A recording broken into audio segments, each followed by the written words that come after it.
Welcome to We Are Not Alive. My name is Gus Zagarella. And my name is Henry Galley, and this is the second episode of our revival of the Two Professional Writers series, where we talk about writing advice, kind of writing culture, anything that falls under the general purview of that. How are you doing today, Gus? I'm doing good. Honestly, I'm glad this series is back to give the people out there an insight into a creative process that some of them might still be learning, or just want a couple of chuckleheads on the internet to just talk about a little bit more with them. Speaking about chuckle, we're returning to another place that we swore we'd never go again.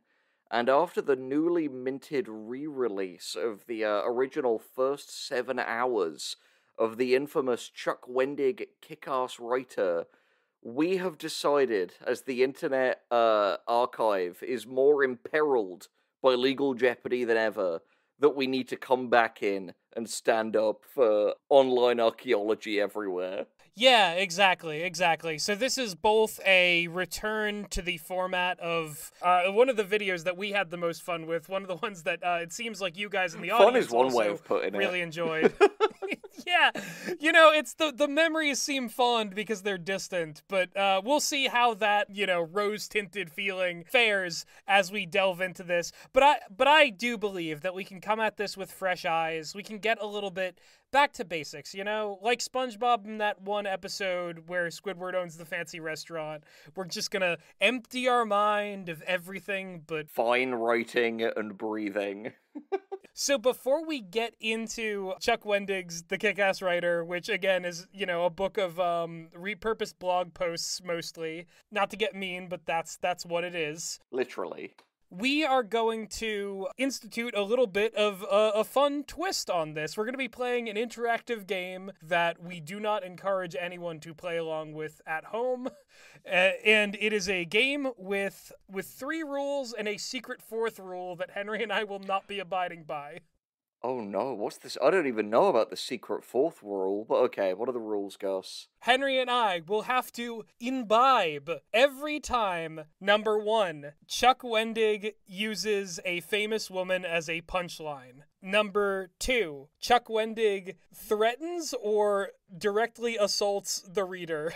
Number 3, we make it to the end of a 25-tip section. And the secret 4th rule, Henry, which we will not be abiding by, because this is the total destruction rule that ends lives.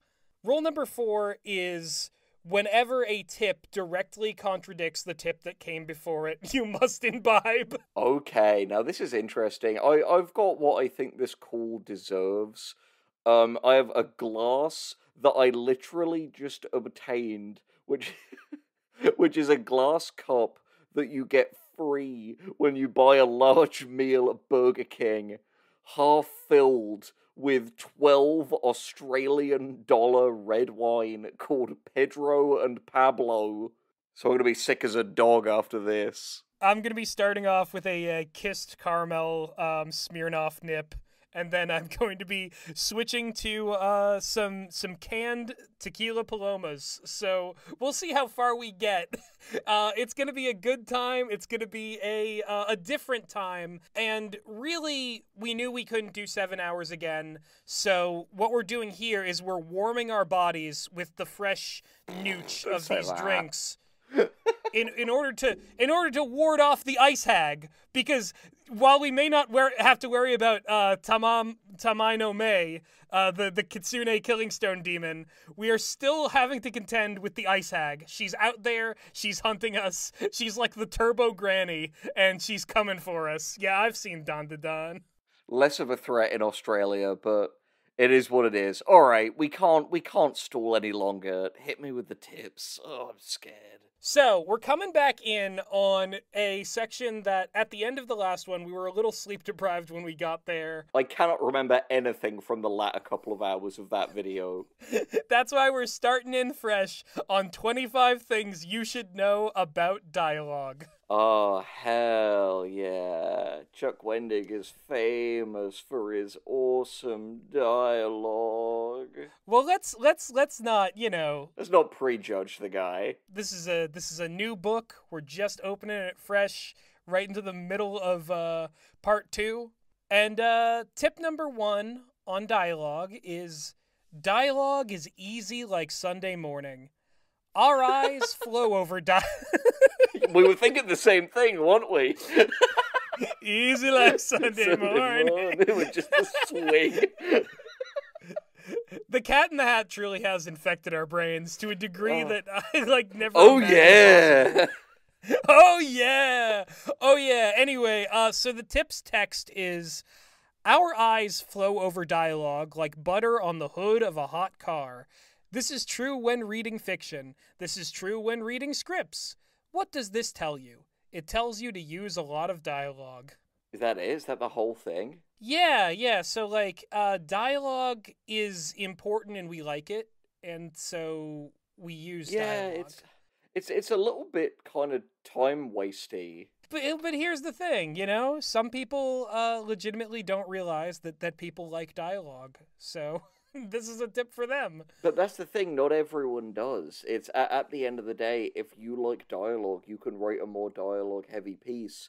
If you are writing in a visual medium, for example, and you want to tell the story with the images, that's also perfectly okay. Oh, it is, absolutely. But yeah, so this section is all about dialogue, so we're pitching dialogue to people for fresh eyes. If they're into it, we'll see. Tip number 2, are you ready? No, go on. Easy isn't the same as uncomplicated. We like to read dialogue because it's easy, not because it's stupid. Dialogue has a fast flow. We respond to it as humans because, duh, humans make talky. Easy does not translate to uncomplicated or unchallenging. Dialogue isn't, I like hot dogs. I think hot dogs are stupid. I think you're stupid. I think your mom's stupid. And I think your mom's vagina is stupid. There we go. First vagina reference won't be the last, baby. I'm glad it's only famous women that we have to drink for, because all the misogyny would immediately kill our livers. And I believe life is worth living. Misogyny is a bad reason to deprive yourself of it. Dialogue is the carrier for all aspects of the narrative experience. Put differently, it's the spoonful of sugar that makes the medicine go down. So what did you get from that other than the word vagina beamed into your head? The thing is, I think both of these tips are just another example of what we've torn apart many people, including ourselves, for in the past, which is, guys, there's not always 25 tips. You know what I mean? These are both one thought spread across 2 tips, and it's not a particularly enlightening thought in either case. It's just another example of Chuck Wendig sees 25, thinks that's a nice round number, and is just vamping to try and hit it. Yeah. It's another Chuck Wendig special to act as though one element is somehow unique in its utility, when you could say the exact same thing for prose in written works, narration, and the exact same thing for images or sounds in other mediums. But let's hear tip 3. I want to get more into the substance of what he has to say. Right, and I wanted to say one last thing about that, because you're right that, the framing of these as cordoned off into their own sections, it does create the vibe of that, Mr. Enter list of, animation, this, out of 10, dialogue, this out of 10, designs, this out of 10, jokes, this out of 10, and it's all these different things that are treated as separate things, when holistically something is a product of all of that, and you should be taking that into account and grading it. Review metrics are very arbitrary, but separating them, it sort of makes you miss the forest for pointing out what's wrong or right about each individual tree. Yeah, no, exactly. All right, what's tip Number 3? 3, sweet minimalism. The irony. That's all I'll say. Let's get this out of the way. Don't hang a bunch of gaudy ornaments upon your dialogue. In fiction, use the dialogue tags said and asked 90% of the time. In edge cases, you might use hissed, called, stammered, etc. These are strong spices. Use minimally. Just gonna pause right there. Said is dead is a discourse that I think wastes time, and I don't have a horse in. What do you think, Henry? Well, so is that the entire tip from this section? No, there's more. There's more, but I that one part I just wanted to talk about. I have thoughts. Let me hear the back half though, just so I can take it in its totality. Right, we gotta do the booty of this tip. Oh God, no! You can't. We can't play his game.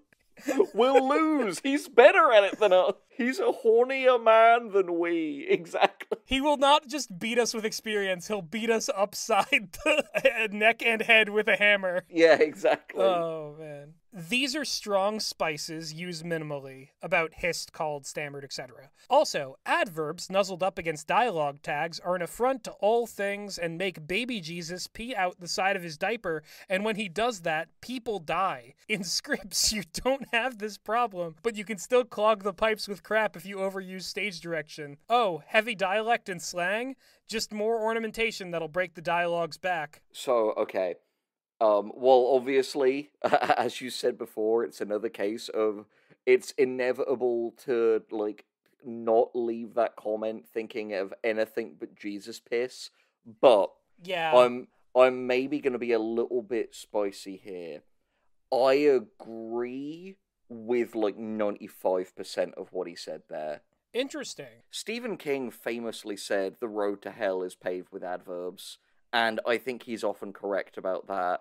I think you can occasionally use, like, a spicier dialogue, to use his parlance, a spicier dialogue tag, if it's something that's, like, really important to express in the context, but most of the time, it's gonna be there in the line. And while I think playing the game with, like, slang, because it's like, okay, what's slang? Where does that begin and end? That's a dodgy thing, and I can really enjoy very colloquial language in things. I would also be a hypocrite if I did not admit that every time that I read, for example, an Alan Moore comic, and see that he's like, I'm gonna write this character's dialogue in, like, heavily phonetically written Scottish, that I'm like, man, this completely fucks with my visual processors, and I do not have a clue what this character is saying. So I personally am on Chuck's side with this, aside from the slang thing, and aside from the typical weird Chuckisms. What do you reckon? Yeah, see, I think I kind of half agree with you and Chuck, and then half think a little bit differently, because describing, like, the characters in a comic book having heavy apostrophes, like they're doing, like, an accent or something, I sometimes think that actually connects me more to the piece, because I'm hearing it in my head. Obviously, you can go too far and make the dialogue unintelligible, but sometimes it does really help for character voice. In screenplay, that can work too, because you're writing it for, like, an actor to say it exactly that way. However, it is all about balancing functionality. If it becomes unintelligible and it's not communicating exactly what it's saying, then yeah, that's where the issue lies. I would say the same thing of the adverbs and, alternatives to said, is that if it starts to disguise the action or obscure, like, what's going on, like, if it becomes the enemy of clarity, then stop using it. But if you're writing it in such a way that the audience is already aware of what's going on, and you're just kind of bringing them more into the scene with your word choice, then go nuts. But, it's a balance. That's what I have to say about it. Yeah, and I think in a lot of ways, it will just come down quite heavily to personal taste. And obviously there are some ways in which, like, mine and Gus's tastes on this differ, but at the end of the day, that's why, like, art and writing is such a varied thing. And the only way you're going to find out what your taste is through experimentation in your own work, and being more mindful of what techniques you enjoy and what you don't enjoy when you're consuming fiction. Very true, Henry. But, counterpoint, number 4, you do know the rules, right? You're supposed to be teaching us the rules, Charles. Yeah, exactly. So, Charles D. Wendig says here, Learn the structure of dialogue. If a screenplay, know the format. Capitalized name, center above a parenthetical stage direction, and a line of dialogue. VO, OC, OS, continued. And then it's in screenplay format. Scooter, parentheses, VO, parentheses, shouting. I always said that life was like a box of marmots. You never know which one's gonna nibble off your privates. Lol, so random. It's so good. Back to paragraph format. In fiction, know when to use a comma, when to use a period. Know when to use punctuation goes in relation to quotation marks. And know that a physical gesture, nodded, F apostrophe Rex, I don't know what that is not a dialogue tag. To hell with that monkey, John said. This is just dialogue that he's doing. But Betty said, I love that dumb chimp. John nodded. I know, Betty, but he's a bad news bonobo, baby. A bad news bonobo. It's always bonobos, isn't it? Yeah, so Henry, I don't know why Chuck Wendig, concluded that tip about formatting with, additional dialogue. Yeah, again, it's a really frustrating case. Chuck Wendig, obviously there are times where I, out and out heavily disagree with the substance of his advice, but what's almost more annoying is he captures that feeling of, is there anything more frustrating than seeing someone argue a point you agree with badly? Because obviously, yeah, it is really important to understand how dialogue formatting is different across mediums, but you kind of lose that in the, avalanche of marmots and bonobos that quickly consume you. It's so disorienting. I like to ope, marmots and bonobos. It's this whole thing, trying to take writing advice from Chuck Wendig, it feels like, what's that thing called? The shell game. You know, when someone will put a ball beneath one cup, and they're just frantically thinking them around, and you're like, oh god, okay, which one of these has the advice in them again? And he's like, oh, you just gotta pick. Anyway, do you want to see my wiener? Yeah, it's that wasn't the ball with advice on it. That was actually one of my testicles. that wasn't the ball with advice on it. That was the advice with my balls on it. Rookie mistake. It's the balls with lice on it. Anyway, I remember this next one now. It's coming back to me. Number 5, use it to set pace. If you want a pig to run faster, you grease him up with Astroglide and stick a NASA rocket booster up his ass. If you want your story to read faster, you use dialogue to move it along. Like I said, dialogue reads easy. Dialogue's like a water slide. A reader gets to it, they zip forth fast, fancy, and free. Want to slow things down? Pull away from the dialogue. Speed things up? More dialogue. Throttle and brake, dialogue and description. Again, I'm really glad that you didn't make oddly sexual interactions with animals one of the things on the list, or we'd be already getting lightly buzzed. But I think the way I feel about this, it's another case of, yes, dialogue can be used to alter the pace of a thing. So can everything else in it. Yeah, because my thinking here is that, dialogue doesn't always speed things up. And, if that's not what he's saying here, he's talking about water slides and pigs with rocket boosters in their asses. It sounds like he's saying dialogue is a speed enhancer. But, if that's not that, and it's just that dialogue can control pace, and it's well, yeah, I mean, in relation to everything else is where pacing is formed. Yeah, and clearly he's talking about the kind of micro pacing of a scene, but again, not to be just sort of a pointless contrarian here, just in the interest of what we are kind of the kings of now doing in this show, which is just, puncturing prescriptivism.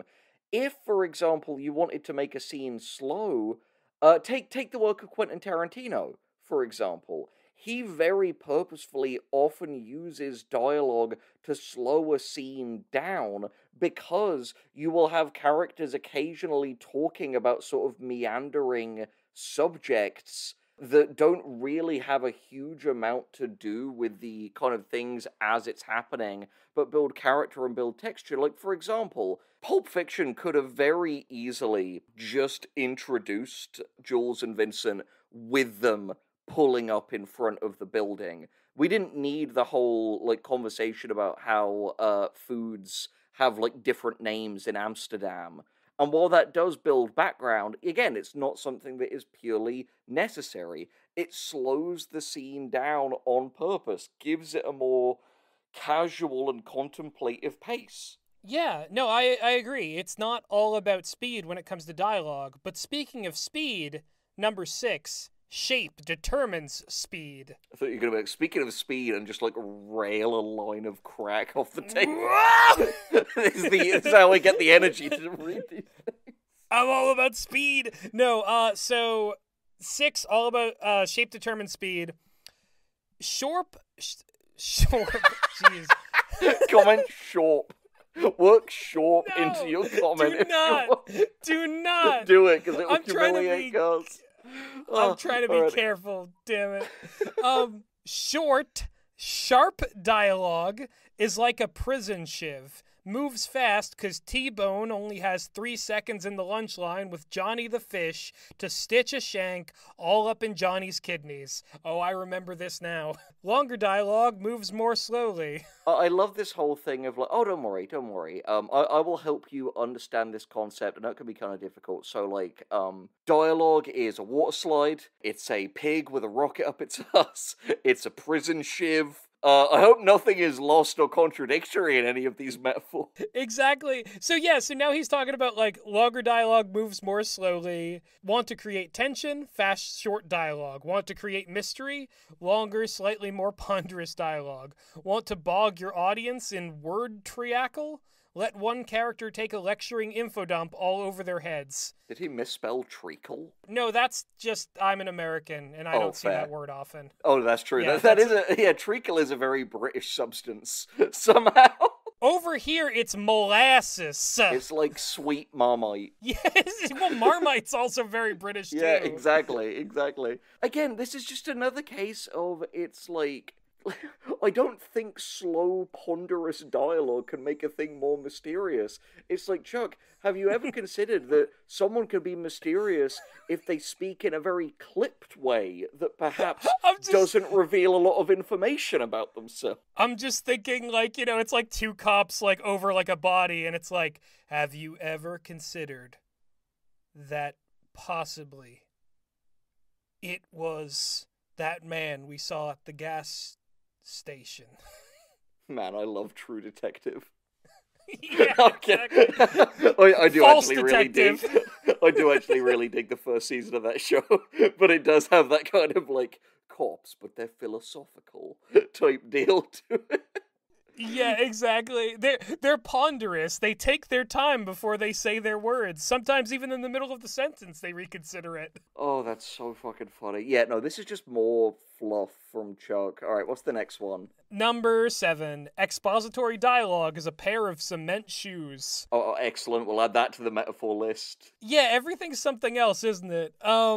Sometimes things can just be what they are. One of dialogue's functions is to convey information within the story to other characters and outside the story to the audience. An info dump is the clumsiest way to make that happen. Might as well bludgeon your audience with a piece of rebar.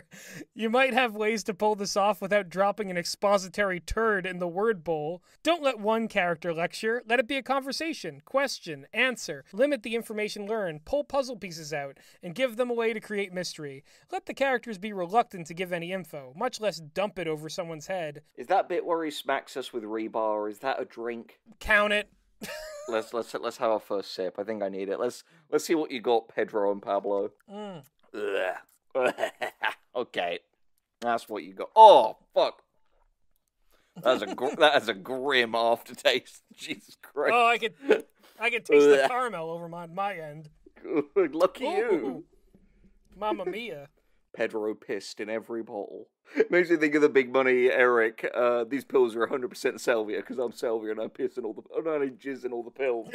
All right, let's get back in. So I think we might actually be farther than we've ever come before in this section. Da, da, da, da, dun, dun, dun, dun, dun, Dum dun. dum dum dum dum. Number 8, showing through telling. Interesting. Dialogue is a better way of conveying information than you, the storyteller, just straight up telling the audience.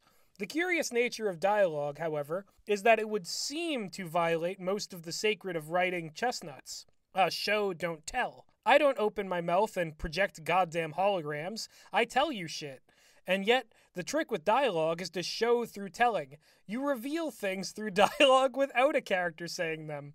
This means it's paramount to avoid ... So, that obviously leads into our next tip. But before we even get there... That's Chucky's for subtext exists, I suppose. Yeah, this whole thing was like trying to say show don't tell in more than 3 words. In a lot more than 3 words. Well, we've spoken about this a little bit off mic, Gus, but like, show don't tell is kind of a useless piece of advice because you have to do that kind of like annoying Jordan Peterson thing of like, well, first, what do you mean by Define show. Then what do you mean by don't? And then what do you mean by and tell? Define tell. Yeah, it is one of those things where like everybody has a different threshold for what showing and telling is, and whatever they don't want to do will be framed as the tell because it's past the not, and whatever they do will be framed as the show when it's never that simple. And also, sorry, tinfoil hat time. That phrase was invented by the CIA to discourage political subtext in stories. And that is a really cool fact. Yeah, no, it's true, but like that doesn't mean that everybody uses it that way. But that's the point. The way people use it is extremely nebulous. It's another thing of like, this is what I mean about how flexible it is. Because sometimes, it's that thing on Writing Circle Jerk of like, sometimes you need a little bit of he wrote fast and fucked faster. And then other times you need the implication. It's again, the same thing as the idea of the info dump. It is something that is only really applied afterwards. Because there are some examples where a lot of information is dropped on us at once that I think is really ineffective. Like, for example, despite the fact that I think both of these are really good movies, the endings of both Psycho and Hereditary involve a character showing up to have a big speech. But how many of the people who would, like, clutch onto show don't tell love shows like Avatar: The Last Airbender, where literally the opening of every episode is just Katara telling you the backstory. And what I'm not saying here is that one way is right or one way that is wrong. It's contextual. And I also do want to say about that, and again, like, I love this show, but if you're an adult and you grew up with the show and you're watching it with some buddies, take a drink every time a, like, panning shot that is focusing on no characters happens while characters are explaining something. Yeah, I mean, they gotta save that money somehow. It was like anime in more ways than just surface level aesthetics. It's true. Love that show. But anyway, number 9, the wart on the end of the nose. Okay, I'm relieved. I'm relieved where that ended. Oh, yeah, okay. Fair enough. It could really be any part of the anatomy when it comes to Chuckless D. Wendig. Chuck and his French tickler. Alright, what's the tip? Oh, on the nose, scare quotes, dialogue is when a character says exactly what he feels and what he wants for the purpose of telling the audience what they need to know.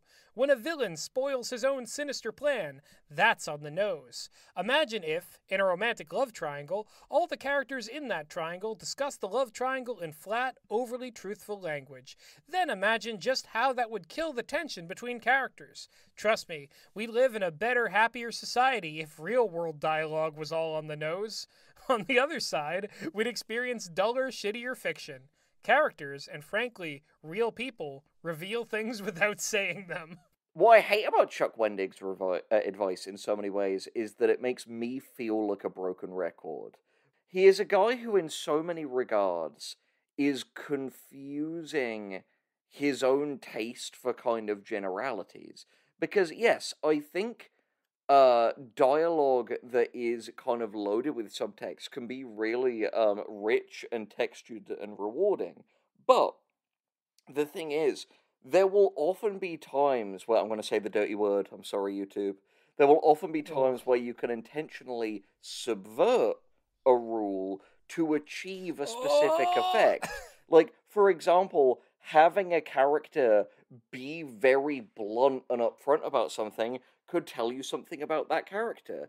It could be funny. It could be devastating. Weirdly, boomeranging back to Hereditary. I think one of the most gasp out loud moments in that movie, and this is a movie where a child gets decapitated, is the bit where in a dream sequence, Annie, the mother character, just lets slip, "I never wanted to be your mother," to her son, and then we get the fallout from that. Yeah, exactly. Like, there's a lot more when it comes to, the consequences of dialogue than whether or not a thing is bluntly stated. In fact, like, there are some, like romance stories that I've seen where the characters do have moments of, like, explaining everything on the level to another character, and sometimes that can be this really cool moment of maturity. No, it's true. It's true. Like, rules really are made to be broken in a lot of ways, and I think that's something that more and more, as I've gotten deeper into my own writing journey, I've come to realize. And even then, it's still one of those things where it's like you're breaking a rule by following another rule, and if the rule is something that like you generally believe, or if it's your like natural tendency and passion, then you're not really breaking any rules in the first place. Those rules just didn't apply to you. No, it's true. It's true, because at the end of the day, fiction is a really big tent that we're all in. And there are honestly still ways of doing it out there to be discovered. But here's the thing: if we haven't discovered subtext yet, maybe it's time for tip number 10: the words beneath the words. Oh wow, I think this will be a really fresh and interesting departure from the content of the previous tips. Well, I've never heard of subtext before. I've never even said the word. I know writers who use subtext and they're all cowards. Exactly. On the nose dialogue versus dialogue that is deliciously sub rosa, meaning exists beneath what's said. The best real world example of this is the dreaded phrase spoken by men and women the world around: "I'm fine," said with jaw tight, said with averted eyes, said in a sharp clipped tongue. Never before have two words so clearly meant something entirely different. "I'm fine" is code for, yes, something is goddamn wrong, but I don't want to talk about it. Actually, I do want to talk about it, but I want you to already know what's wrong, and what's wrong is that you had sex with my mother in a New Jersey rest stop and put it on YouTube. Oh my god, I hate you so bad! I'm so pissed off because it was like, man, that was a rare moment of actual human insight from Chuck there before that ending happened. You know what I mean? Yeah, so that's the thing. It's not just that like Chuck Wendig like has this need to be like a funny guy or create these tangents. It's almost as if, and this is kind of true of a lot of the sort of like, Whedon Gen Xers that Chuck Wendig is very much in the fashion of, is that the comedy is always this like, imagine if I was sincere and cared about you for a moment. Blah, mom sex. Blah. Like that's what it is every single time. It's just this like weird way of diverting from their own intelligence by like creating this like proxy of crudeness. The subtext is plausible deniability. It is creating a kind of emotional defense system where if anyone says, "Hey, I don't like this," "Hey, I disagree with this," the person doesn't have to be vulnerable. They can say, "Well, it was a joke. It was clearly tongue in cheek." That's the subtext of a lot of the way that Chuck chooses to write. Yeah, it reminds me a lot of, and I don't know if he does this anymore because the line has blurred far too deeply, but when, like, in the, like, continuity of the Channel Awesome movies, Doug Walker would say, "Oh, that's the critic's opinion, I don't believe that." Yeah, no, again, it's the critic's opinion if you didn't like it, and it's Doug's if you did. It's the kind Yeah. of it's the Slim Shady defense. Yeah, Schrodinger's authenticity. Exactly. No, genuinely. Because what was so frustrating is I completely agreed with everything he said about I'm Fine there. And all of the details he layered in, it's like, wow, this is a rare case where it feels like Chuck Wendig has actually sincerely observed and extrapolated a very common piece of human behavior. I was kind of proud of him. And then he ruined it. You know what else this is? Are you familiar with Arthur? Did you grow up with that show? I was literally, I was writing a script for something I'm NDA'd about this morning, and because I was bored and didn't want to come up with a proper name, I called one of a researcher character in it Dr. Ector, which I then had to explain to Meg was a deep cut Arthur reference for a name that Buster chose in the school play episode. So yes, to answer your question, that was me showing, not telling. I did watch Arthur as a kid. Yes, okay. So there's this part that I that lives in my mind because it's such a perfect encapsulation of this kind of diverting away from one's own soul and one's own insight through some kind of aesthetic obfuscation. And it's in the the famous library card song. We get this moment where Binky Barnes, who is the sort of tough bully character, though he's got a heart of gold, a hidden tenderness to him. He's talking about he wants to read a book about fields of flowers and how nice they are. And everyone looks at him and he just immediately corrects to being crushed by giant pterodactyls, and we see the visual of the field he was imagining being destroyed by these dinosaurs, because as long as he ends it on that, no one knows that he likes flowers and he likes calmness and being friendly. He has to maintain his facade.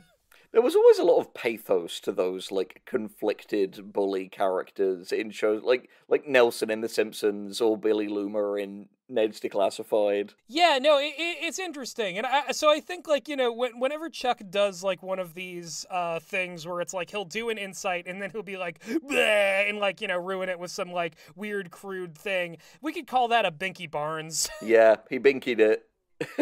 He binkied it. Yeah. All right, what's the next tip? So, number 11, pay no attention to the dead man behind the curtain. Put differently, pretend that dialogue is more about hiding than it is about revealing.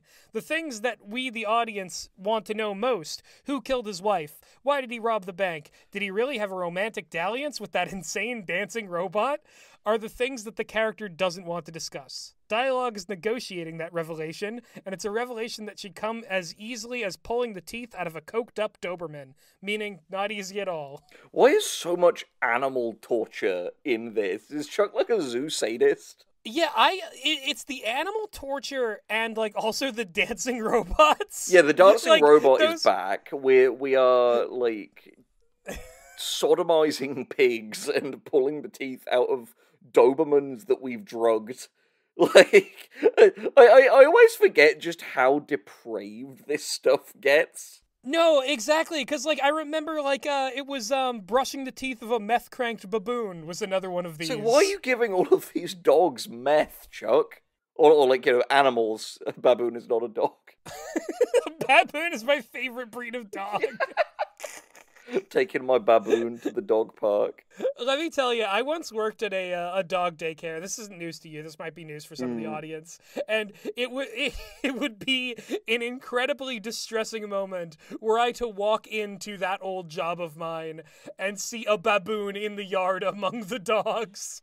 I would be worried for my life and for the life of any living, breathing creature in that pen. And then they tell you, oh, by the way, that's Chuck Wendig's baboon. It's on meth, and you need to brush its teeth. Yeah, it's cranked out. It's got a big problem. Oh. All right, number 12, where tension, suspense, and mystery have a big, crazy gangbang. I can't be disappointed anymore, because that would imply expectations. Yeah, we remember how it was. Henry, he's been here the whole time. He Yeah. hasn't. He's been waiting for us. You know. Like we strayed away from the path, and yet here Chuck Wendig It's is. that we walk back in and Chuck Wendig goes, "There they are, the almost birthday boys."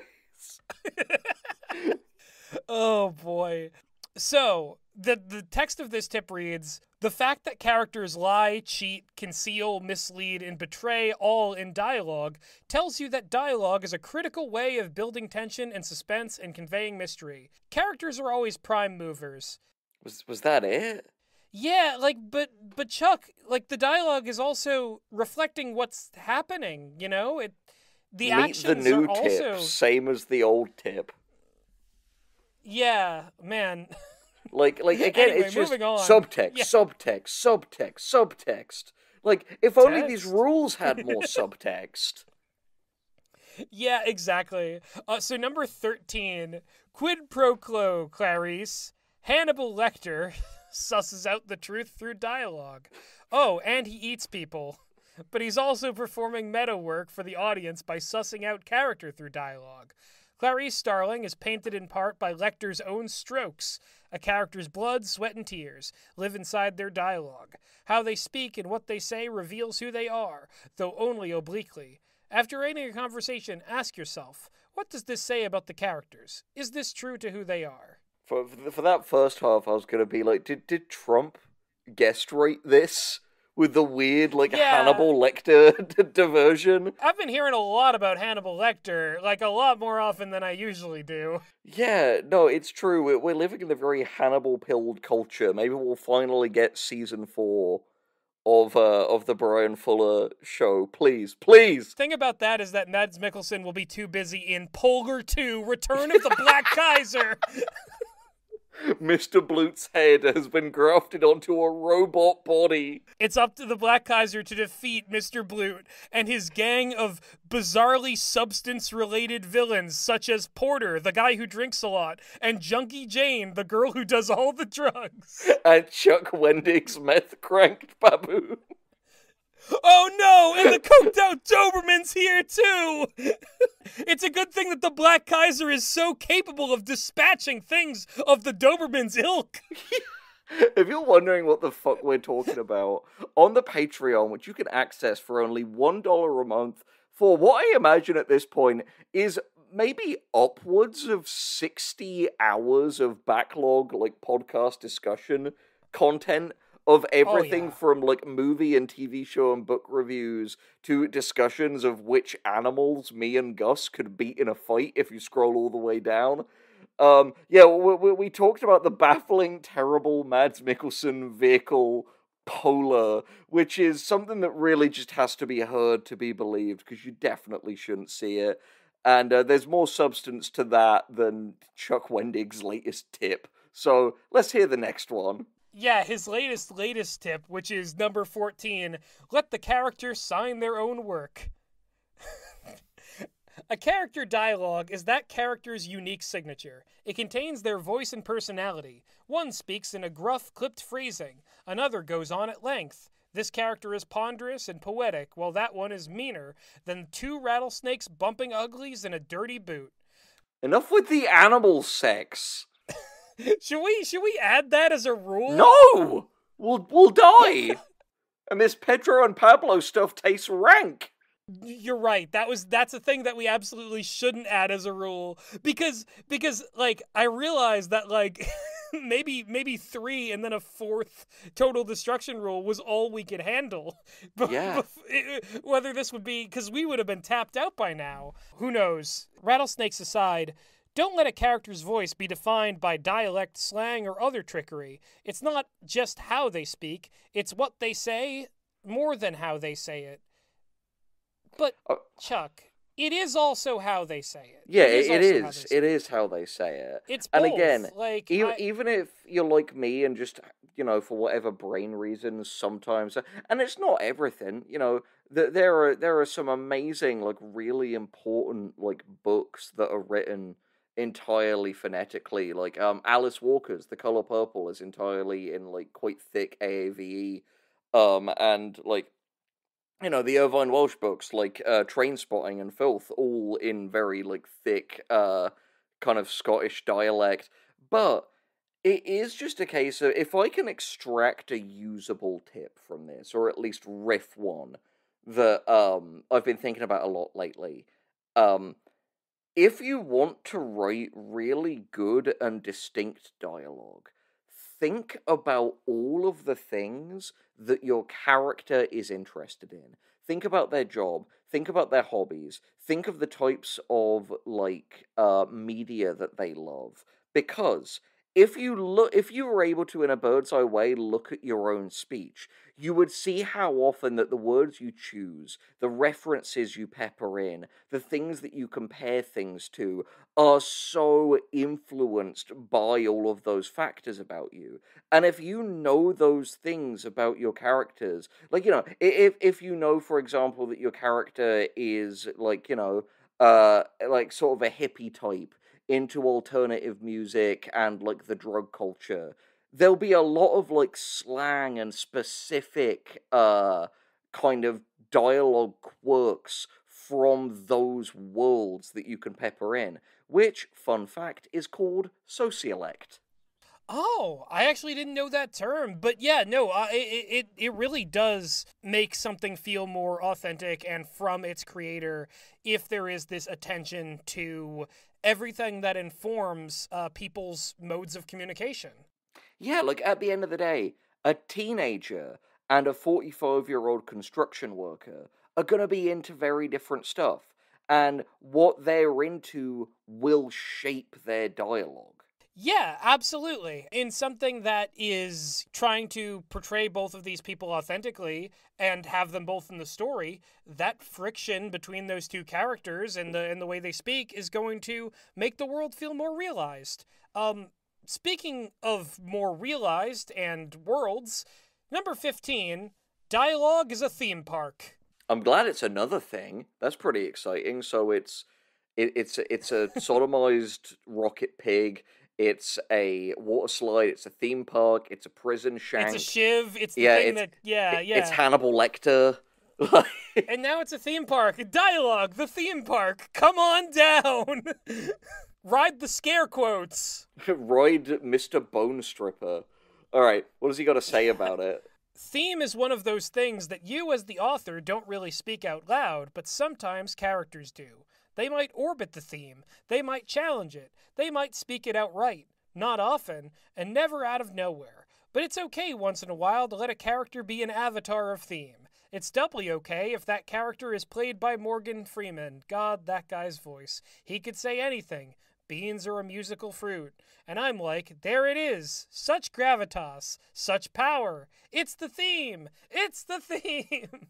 Morgan Freeman has been credibly accused of sexual harassment. Oh, no. This can't be how I'm finding that out. I'm so sorry. Oh, God. We're moving on. We're moving the fuck on. Feel free to cut that out in post. But no, what I will say about this is, A, that's not dialogue advice, really. Like, people have a real misunderstanding of theme. Like, I will say, what I actually found really helpful, to put it in simple, accessible terms, the theme is, okay, what is your story really about? You know, what is it about beneath the moment-to-moment mechanisms of the plot? And we both recently kind of benefited from the John Truby book, The Anatomy of Story, which is very often referenced by Lessons from the Screenplay, which is a pretty cool channel. And he has a really useful term in there called the designing principle. The way I like to think of the designing principle is it's not just a theme, which can be, like, vague and wishy-washy, like family or grief or exploitation or, you know, anything. It's more of a mission statement. It's an actual opinion within that topic, which the actions of the characters and the mechanisms of the plot will go on to prove or disprove. Like, rather than saying the theme is family, the designing principle could be you should accept your family no matter what, or the family that you find is more important than the family that you're born into. Like, having a kind of mission statement like this is a really good way of helping you realize what you should and shouldn't put into a thing when you're going for thematic cohesion.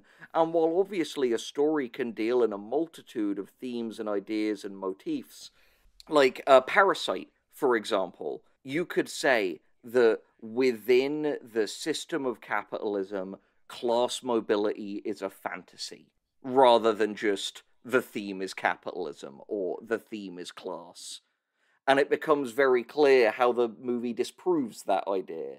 Yeah, and I will say on like the subject of, characters like maybe stating it completely unsubtly or like clunkily, the movie Interstellar, famously, I've seen a few YouTube videos bring this up where it's like Anne Hathaway's character at one point says, "Love is the only thing that can like transcend time and space," or something to that effect. I'm paraphrasing. And yeah, it's like very, very on the nose. However, that's still a really good movie, and overall, it does, I think, adequately argue for that being its perspective on things. So, just because it's stated in the movie, you can dislike the line or whatever, but as long as that line is consistent with what the rest of the movie is doing, then maybe it's not so bad that the theme is spelled out for people who weren't quite there yet with it. Yeah, no, at the end of the day, if it's something that bothers you a huge amount, you might have a bit of a sincerity problem. Yeah, and I also think that, like, people have different thresholds for subtlety. Some people really, really like a story to be, like, extremely subtle, like, most of the stuff buried in the subtext, and those people are me when I'm reading Bleach, because it's all subtext. But really, like, there's different thresholds for this stuff, so we can... Like, people can debate that all they want. Please argue about it in the comments. We need the engagement. Yeah, I think theme it's another one of those things where it's like people are operating on a number of different definitions, but when you're making a story, whether you call it a theme or a designing principle or an idea or a message or whatever, there are going to be things under the, like, underpinning the direction of your story that aren't just cause and effect. And whatever you want to call it, that exists. And Yes. some people call it theme.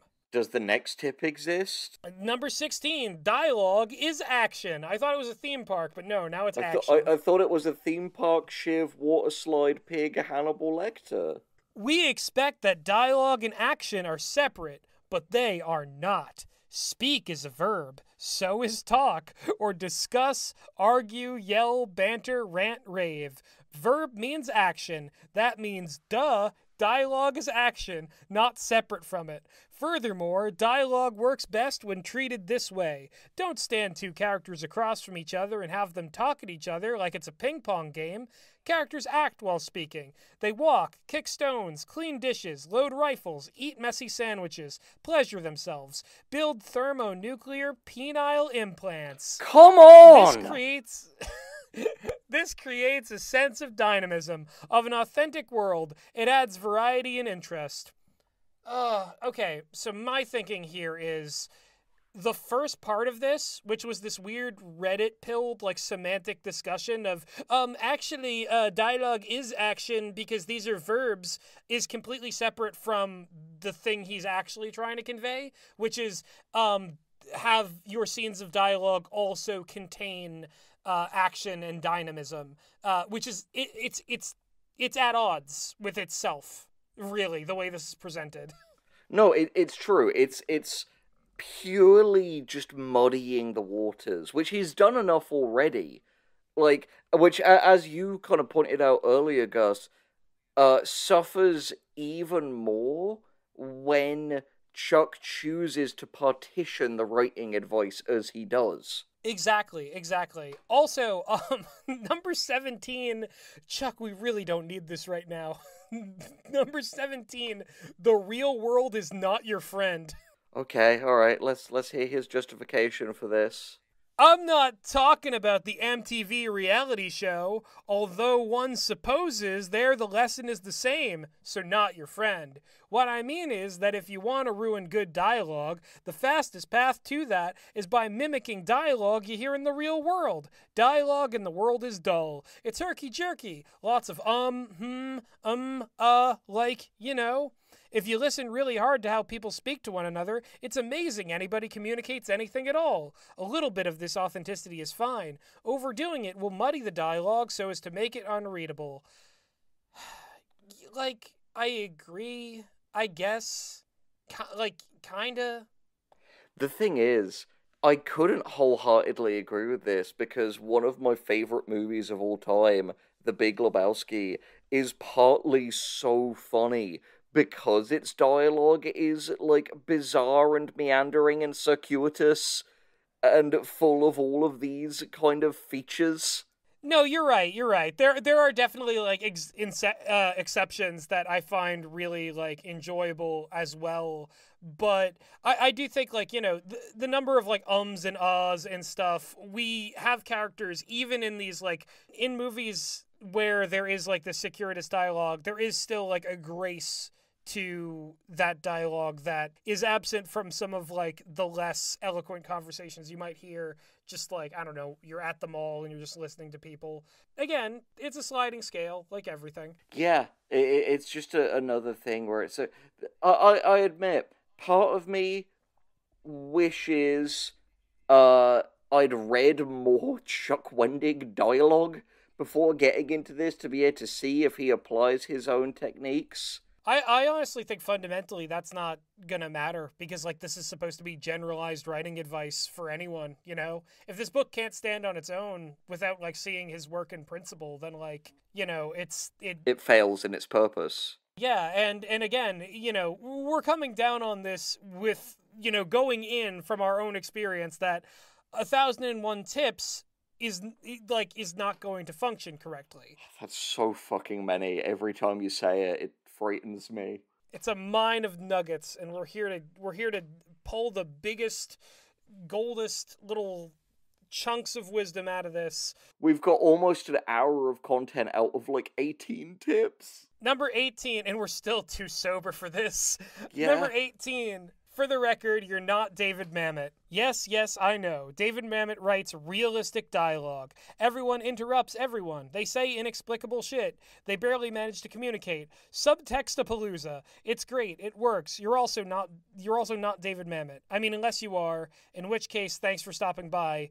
Would you sign my copy of Glengarry Glen Ross? All that being said, ... Okay, so just real quick. This is so annoying. This like, yeah, well, this person breaks the rules, but you're not them. Like, this is that whole like red letter media thing of like way back when they were doing that like Plinkett review where they're like, you can't really break the screenplay rules unless you're, and then they list like every like famous screenplay or a screenwriter and like director. And I think in that video, they were being like facetious and they were pointing out that that's a ridiculous thing to say. But I think here, Chuck just means that. Yeah, because he wouldn't have made it an entire tip otherwise. Like, it's such a ridiculous thing to say because, for the record, I've watched David Mamet's masterclass, and it is actually a really interesting set. He's got some quite iconoclastic theories about writing, but again, it's a really funny case of just, like, well, yeah, Chuck, because I guess the limits of your advice is writing to be as good as you, not writing to be as good as these really beloved, acclaimed writers. I also just gotta say, I think it's wild that we, like, discussed a nuanced take on, you know, dialogue where people are a little bit more circuitous, a little bit less direct, and a little bit, like, you know, less articulate in a sense that, like, they're not straight and to the point. But then Chuck Wendig comes in and adds to the conversation by saying, oh, well, I did consider that, and it was a joke about how you, the reader, are not David Mamet. It feels like we're doing, like, those YouTubers who do those, like, ridiculously long streams where they're, like, you know, pausing every sentence and, like, ridiculing somebody, and then they unpause, and that person finishes the sentence, and it's like, directly goes against what they spent, like, minutes rambling about. No, exactly. It's like you said earlier, you have to see the forest for the trees with these things, because a lot of the time, your view is going to be really warped without context. Yeah, exactly. Because, like, with Chuck Wendig, it is one of those things where it's like one tree will have a sign on it where it goes, "This way to witch's house." And you're like, oh, okay, cool. I need to go to the witch's house for this, this, and this. You walk one tree later, and a sign is pointing back and says, "Witch's house, back the way you came." And you're like, oh, all right. And then you go back and somebody has already removed that previous sign and replaced it with a sign pointing in a different direction towards some kind of animal in deep distress. I've got to say, I'm really glad we decided not to abide by the previous tip contradicting rule. Because Yeah, that buddy. is one of the worst Yeah, buddy. ones. Total destruction. Number 19. Again, not a ping pong match. Characters don't stand nose to nose and take turns speaking. People are selfish, so too are characters. Characters want to talk. They want to be heard. They don't wait their turn like polite automatons. They can interrupt each other, finish in other sentences, derail conversations. He's pursue literally the agendas. tip before was saying how you can't do that unless you're David Mammer. This is so That's funny. ridiculous. That whole thing I just said about the witch's forest, we're seeing it in real time, dude, because this is tip contradicting that tip going back to the tip before that and contradicting that. Like, it's so, this is so funny. I can't believe he just got away with that. You Where it's somehow just get like- minus knowledge from listening to Chuck Wendig. Yeah, because, like, the second thing negates the first thing, and then you go back to the first thing in a way that gaslights you to think that the point of that was completely different than what it was, leaving you with nothing, leaving you at zero. This is insane. Alright, I think we can skip the rest of that one, because he himself, depending on the day, perhaps wouldn't agree with it. What's next? Welcome to number 20. Is this going to be the same tip? Number 20. Conversation is conflict. Dialogue can represent a pure and potent form of conflict. Two or more characters want something, and they're using words to get it. Before you write the conversation, ask, what does each participant want? Set a goal. One character wants money. Another wants affirmation to justify her self-righteousness. A third needs a hug. Find motive, purpose, conscious or not. Let the conversation reflect this battle. Okay, I like that one. And I'm pleased that he restrained himself with a hug. I think that is legitimately straightforward, usable, practical advice. Yeah, I gotta say, honestly, even though we've had some like some rough ones throughout this, I think overall this dialogue section has been tame compared to like the things we endured our first time through. Yeah, there's been at least a little bit less kind of sing the ululating goat song of it all. And I think what's interesting, man, is that we're at 20. And we've only drank once. Yeah, and my thinking is that we're going to be in this position where the next one we go to, that's Chuck Wendig on a different day. We don't know what Chuck we're going to get. So let's forge ahead and see where he'll take us next. Number 21, authenticity trumps reality.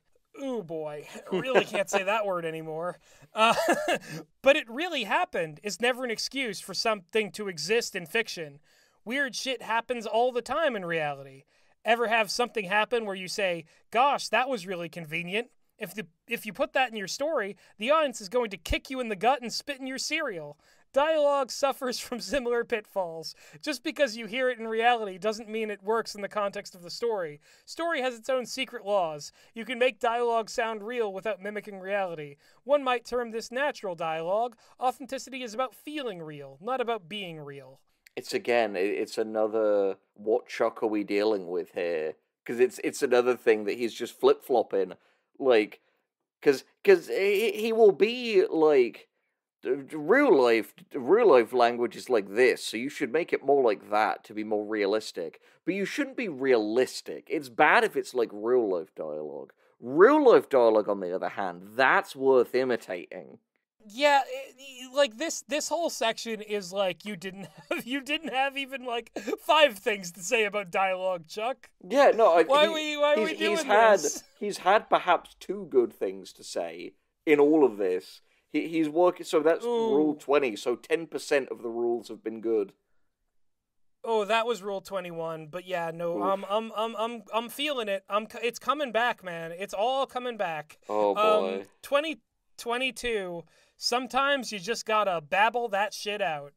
Writing dialogue sometimes means you just let 2 characters babble for a while. Small talk, big talk, crazy talk. Let them circumvent the real topic. Give them voices. Open the floodgates to your subconscious mind and let the conversation flow. Write big, write messy, and write long. Cut later in comfort. Oh, dude, that tip was just, hey, write the dialogue. Yeah, and again, like, the part of that I think he's right on is, hey, it's okay if you overwrite now, you can cut later. It's just another case of it's like, man, this maybe would have been a good rule 2 of this list, not rule 21. I think it's just kind of bizarre that it's just like, hey, do dialogue, small dialogue, big, like, this is like saying, like, have scenes in your story, big scenes, small scenes, scenes that climb on rocks. Like, what are we doing? Like, it's that weird Reddit advice that we got, or that was like, everyday normal words, then build those words into sentences. Everyday normal sentence. Random sentence. Yeah, exactly. Oh, yeah. It's that again. All right, number 23, nothing wrong with banter. You might write 2 characters just sitting down and shooting the shit and think, I'll cut this down later. But don't be so sure. He's contradicting himself. Oh, boy. Sometimes characters just need to chat, babble, mouth off.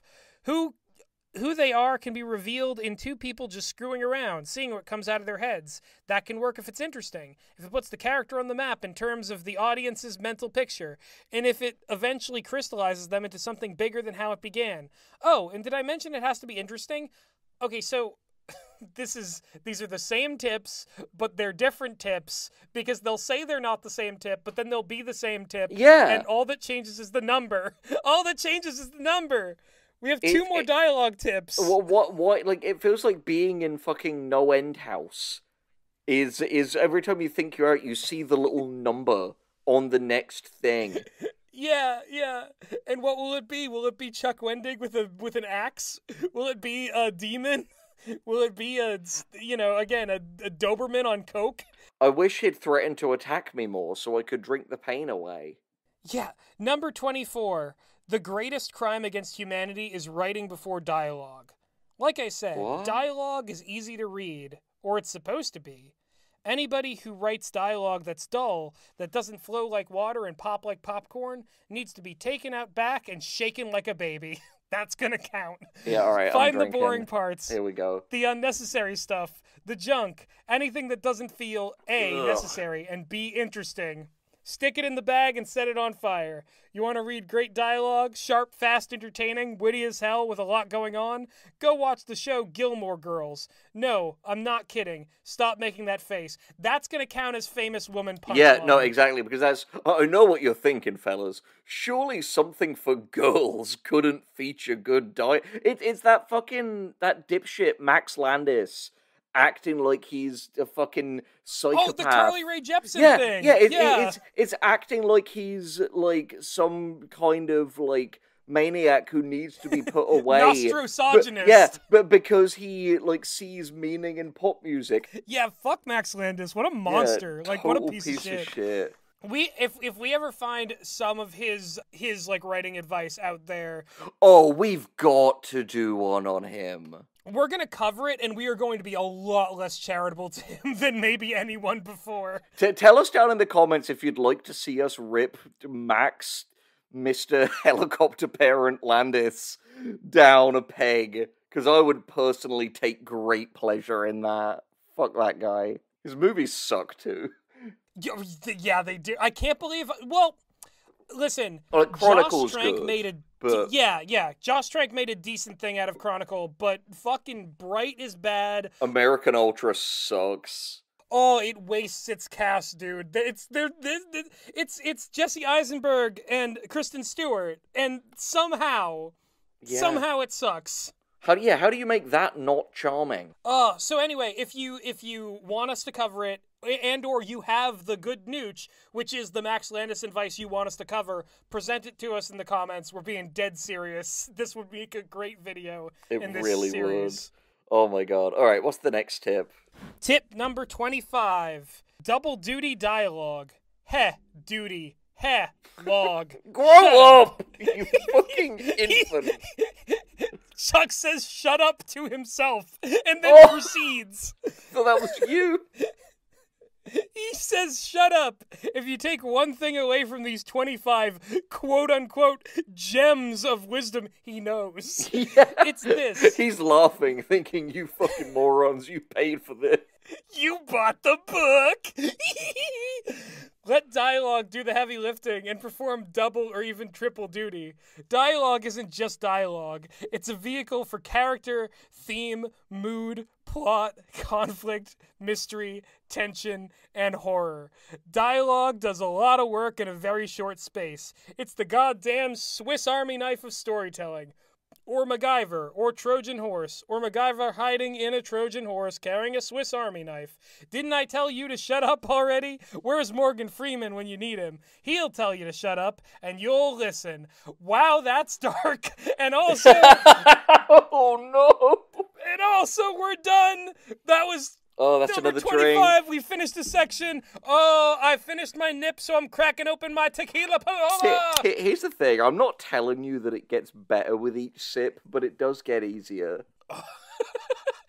That's like the opposite of like good advice for like you know, like that scene in BoJack Horseman where the monkey is like, you know, it gets easier, but you have to do it every day, about like running and like maintaining a schedule. But it's about drinking. Yeah, with every sip, it gets easier. It doesn't taste better, but it gets easier to do. But you have to do it every day. You have to do it every day, and every night, and every morning, until you don't know whether it's the same day anymore, and you're reading more tips. It was beginning to look a lot like savings, babe.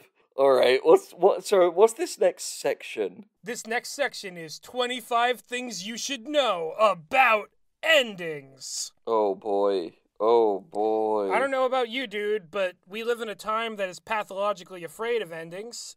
It's true. It's true. Yeah, so honestly, maybe Chuck Wendig, you know, buried this deep in the book at the point where it would kill even a Killing Stone demon. Maybe he's got the answers that we need to save the MCU, to save the world, which is the same thing, really. It's baffling to me that he wouldn't put these tips at the end. Yeah, well, you know, you're so right.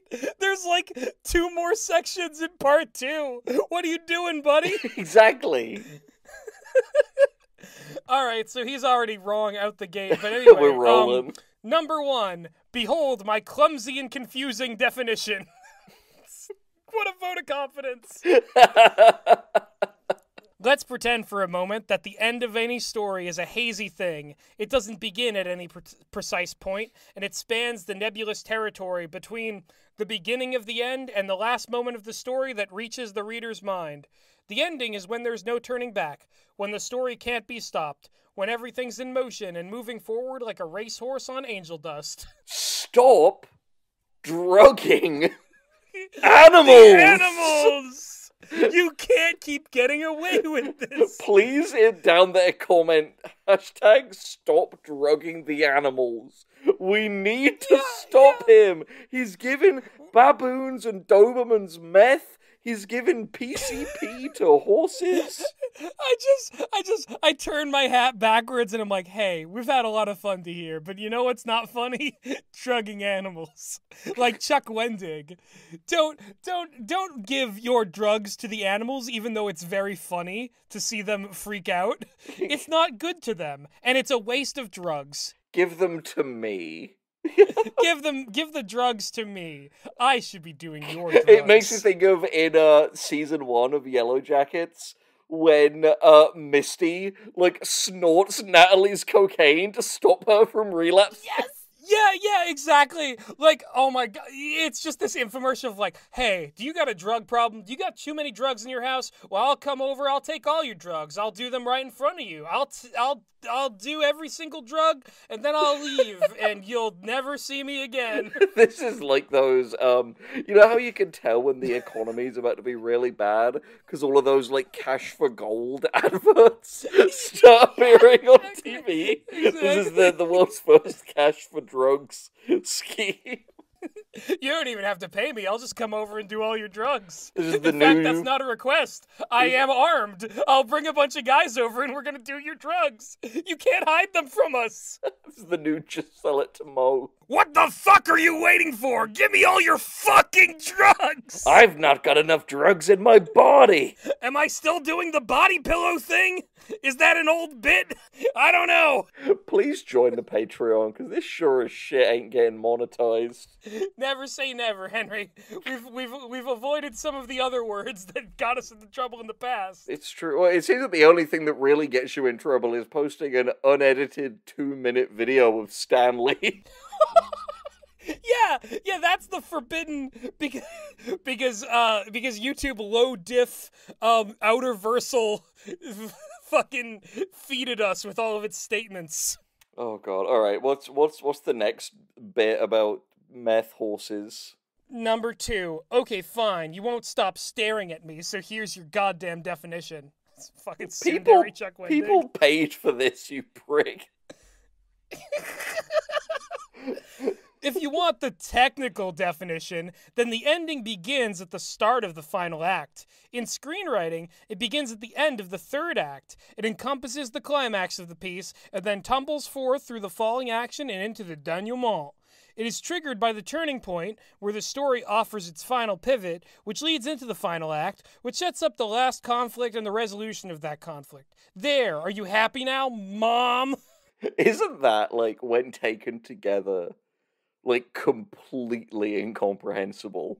Oh yeah, no, that's the thing. It's like this was about. You know what is the most baffling thing is that the audience, you're seeing it now. You've seen the amount of dead white negative space in this book. Why on earth does he feel the need to pad these? They never seem padded.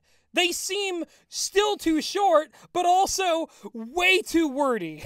No, it's true. And the thing is, funnily enough, I'll actually say in this case, this, like, the shitness of this tip is not Chuck Wendig's fault. The shitness of this tip is just the holistic badness of, like, screenwriting bunko men. Because, let me tell you something right now. No one who has ever actually made a great movie has based their scripts on any of these words. These words so often, and I'm aware that this is even true for, like, books I like The Anatomy of Story, but so often it is taking what much better artists did intuitively and trying to reverse engineer a formula out of it. Yeah, I think that's the one thing I could say about Joseph Campbell that, like, makes his stuff a little bit, like, more intriguing than a lot of the bunko men is that at the very least you get his, like, weird superstition in there. Like not that it's not regressive or anything, but, like, at least he believed in something. A lot of these people just kind of are like, yeah, put the book on a shelf, let us sell. The bunko men of this town used to believe in something. What do you believe? They used to be misogynists who supported nobody getting involved with the war and letting Europe fucking die on the vine because that's what a mythic hero would do. God damn. Alrighty, what's the next tip? Because we could go on. Number 3, boom goes the dynamite. Remember that? Remember that meme? You know it's really funny when even Family Guy does it. Family Guy is the only show I can watch because I don't have a family guy. Family Guy is the only show I can watch. Because I can't finish that joke. Alright, let's go. Alright. The climax and the falling action are the flashier components of the ending.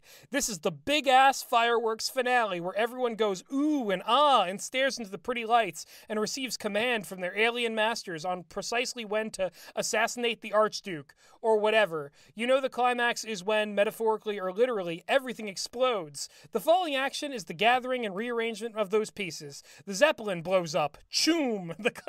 You can't use that word. The Zeppelin blows up, choom.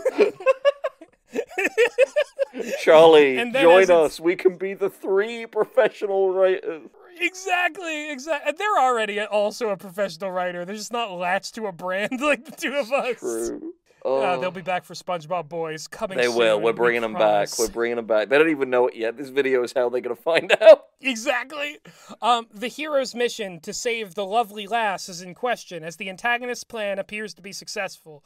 But the hero has had his mad hero skills and turns the tide and saves the girl and slays the antagonist and has a litter of puppies, blah, blah, blah. Note that some stories conflate climax and falling action into one moment. I'd argue that Star Wars does this, tying everything up with the big doom of the Death Star going kaflooey.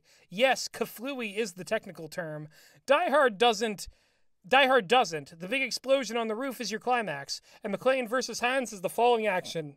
Quite literally. Wow, that was obnoxious. That was very annoying. Let's go to the next one, because we can't get you talking on a thing with Star Wars in it. We just can't do it. I also will just point out that, like, it was the same tip as the previous one, just, like, more and worse. Yeah, no, it's like, hey, you may have had trouble with that last one if you only speak prick. But don't worry, I can assist you here. Alright, number 4. All the little strings tied around fingers. Okay. I'm so broken, because my brain was just like, all the small string. Are these the names of pop punk albums, or are these the names of Bleach chapters? All my Bleach heads out there. Anyway, the denouement is not a critical component, and some stories just say screw it and kick it into the mouth of a hungry alligator to be eaten and forgotten. Was the drugs on the alligator, Chuck? Did you inject the alligator with heroin, perhaps? Or stick a Valium up its ass? I'm gonna editorialize the alligator is on fentanyl. Yeah. Anyway, the denouement... Drops dead instantly, and a cop, like, half a mile away collapses. Yeah. The denouement. It's French and pronounced denouement, with that last syllable compromising about 42 seconds of actual vocal time. God, wow, I was merciful there. Yeah. Offers what you might consider narrative cleanup. It takes all the niggling details and ties them into little bows. Sometimes a denouement is just a handful of moments. Again, in Die Hard, it's that short scene as they leave Nakatomi Plaza. In the film cliche. Return of the King. I know. It's the last 6,000 minutes as the audience bears witness to an endless procession of Hobbit-flavored, not quite happy endings. Do you get it? The Lord of the Rings movies are long! Jokes. Chuck's got Do you get it? Chuck Wendig, there's a thing about watching The Lord of the Rings that you might not understand, is that they're long because people do showings not to watch the movies, but to have sex with each other. And the extra runtime is so that people can enjoy it. Something that you might not understand. I was worried that Chuck himself had possessed you for a second there. You should make your denouement extra long, just so you can really push off the big fat nut. It's the two, like, Chuck Wendig's dueling in my head, because it's the you gotta have the long sex during Return of the King and the don't even let her enjoy it. I'm picturing... They're like at war. Those are my two wolves. And they're both hungry for drugs. Two of the Chuck Wendigs stepping out with the lightsaber handles, and the first one presses it and like a big penis comes out of it, and the second one presses it and like a big heroin needle comes out of it, and then Duel of the Fates starts to play as they fight. Speaking of big penis, we cannot leave out the last the last part of this. Oh boy. Speaking of big penis, Gus Segarella 2024. Which is, Hobbit happy endings. Tiny hands, but so soft. Worth the money you pay. I wouldn't have... Tip number 5! I wouldn't have posted that in a book. Like, Okay, yeah, I'm down to move on to the next tip. That makes me feel bad. I don't like that. Woo. A good ending answers questions. A story raises questions both within the story and outside it. Will Steve woo Betty? Will Orange Julius save Cabana Boy from Yay, the jaws Orange of the Julius Kramposaur? is back. How I The missed jaws of you, the Orange yeah. Julius. Can love survive in the face of war? Is bacon overrated? Does this I'm slapping my knee so hard! Ah! For anyone who missed the experience of watching our first Lily Orchard video, where it slowly just becomes incoherent rage, you can love this. This would be great for you. I hit my knee really hard, but I also split the difference and got my thigh a little bit. I thought you were gonna say that you like split your knee with a fucking slap. I karate chopped my knee in half, and I'm still doing the video. That's commitment, folks. That's professional. That's what you subscribed for. That's being professional. We are two professional writers doing professional YouTube shit right now. We are here for you in difficult time. I'm a sensitive American male. And I would take the 30 pieces of silver.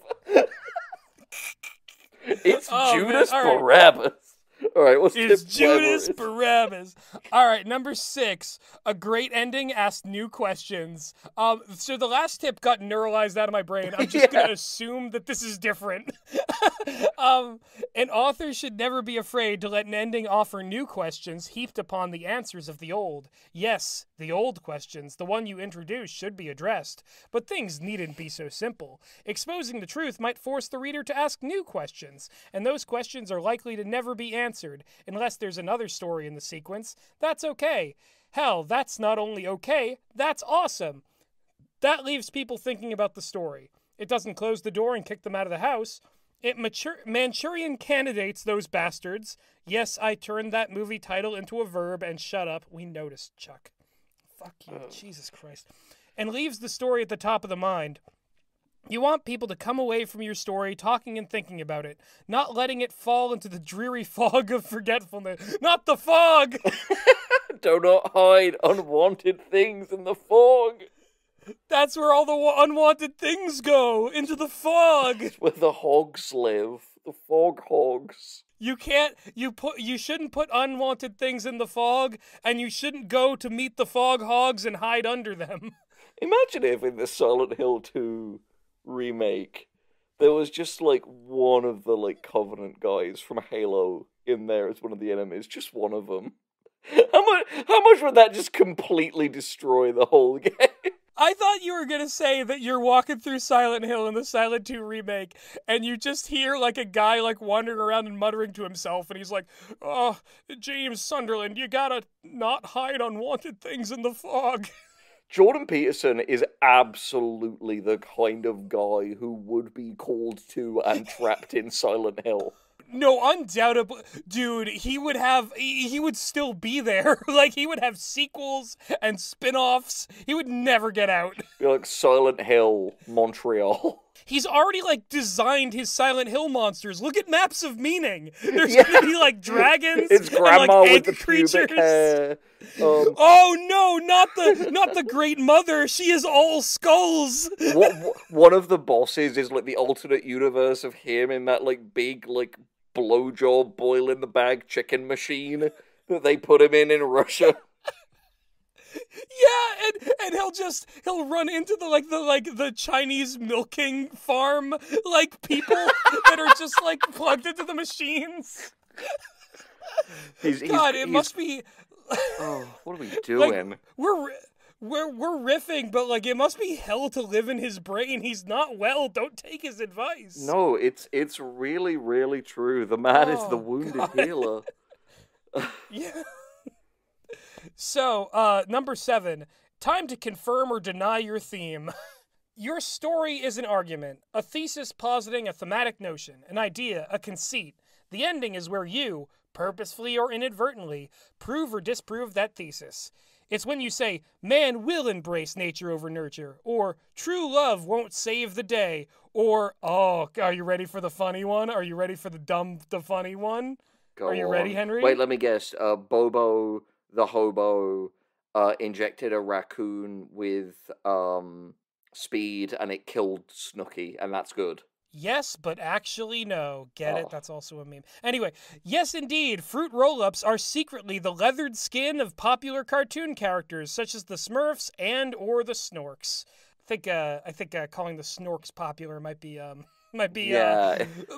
building them up a little much. This is Chuck Wendig's favorite guy, Morgan Freeman, talking about the shmoo in Lucky Number 11.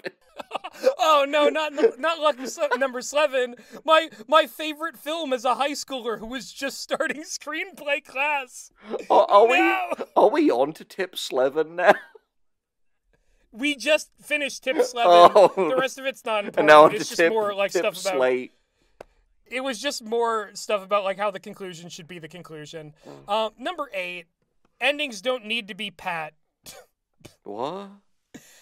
I don't know who Pat actually is, but my assumption is that he's a nice guy and everything works out for him. When an ending is Pat, it's the same way. It's a nice ending. And hey, looky-loo, everything comes out just dandy. You're not required to create nice, neat, tidy little endings. An ending shouldn't look like a Christmas ornament designed by Martha Stewart. It's a famous woman! Punchline! Take a drink! She went to jail. To me, Pedro and Pablo? Oh, it hits you in waves. Number 9. To number 9. Sometimes a nice, neat, happy ending is appropriate. Oh, okay, that's Destruction Rule. Destruction Rule comes into play. We're not doing it, but Destruction Rule comes into play. I think it says everything you need to know about Chuck, that we'd have been dead long before now if we'd made animal abuse a rule.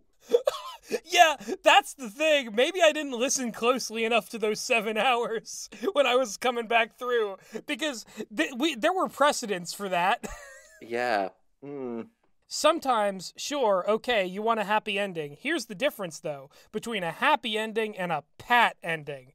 A pat ending ties up everything artificially. It uses coincidence and narrative hand-waving to bring disparate elements together and make sure everything is all toothy smiles and unicorn hats and rainbow poop. A happy ending ties everything up nicely because that's how it has to be, because that's what the story has demands and has been building to all this time. Like, all right, yeah, I mean, you want the ending to be, like, the right ending, the appropriate ending. You don't want to have a bad... You don't want to have a bad any part of your story. Yeah, when the advice is just ending, don't make it bad. Good luck. Next one is number 10, Strong Bad's Little Buddy. What? Strong Bad's Little Buddy? Yeah, I'm not sure you could just drag a Homestar Runner into this, Chuck. Some endings are a cheat. That's worse than being a pat. By the way, a cheat is an ending that comes out of left field and crams a square peg into the circle hole that is the reader's anus. Oh, come! Okay, drink. That's another one. That's a threat. That's a threat. That's a threat against us. Or against a reader anywhere. Solidarity, you know? Fear and loathing in my anus. Fear and hunger in Chuck Wendig's dungeon. You know when you're cheating an ending because it feels like cheating on a test. It's a technical success, but some kind of spiritual moral failure. For the record, many twist endings, including the endings to many murder mysteries, are a total cheat. Cheat is generally unrelated to plot everything above, but you could cheat a character too. I really thought he was gonna say, like, you can tell when it's a cheat ending because it feels like cheating on your spouse. It feels good that you busted a nut, but think of the child support payments. Alimony, more like a la my money. I think I've already done that gag in some episode. I'm getting predictable, just like Chuck. Yeah. I will say I do love seeing a Homestar Runner reference. It's a shame that even Chuck can make even that uncharming. It's somehow. True. Number 11. Sometimes it pays to get a little messy. I'm sure this will be normal. It's like that sexual phenomenon where people have sex in big piles of sloppy food. Okay, now that I say it out loud, it's nothing like that. I was just whacking to that and thought I'd include it. Yeah, exactly. I was just fantasizing for a bit. Anyway. Write a book's hard, kids. I need to fill up the white space somehow. An ending needs to be messy, complicated, just a kick in the nuts where it leaves some questions unanswered and expects a lot of work and trust from the audience.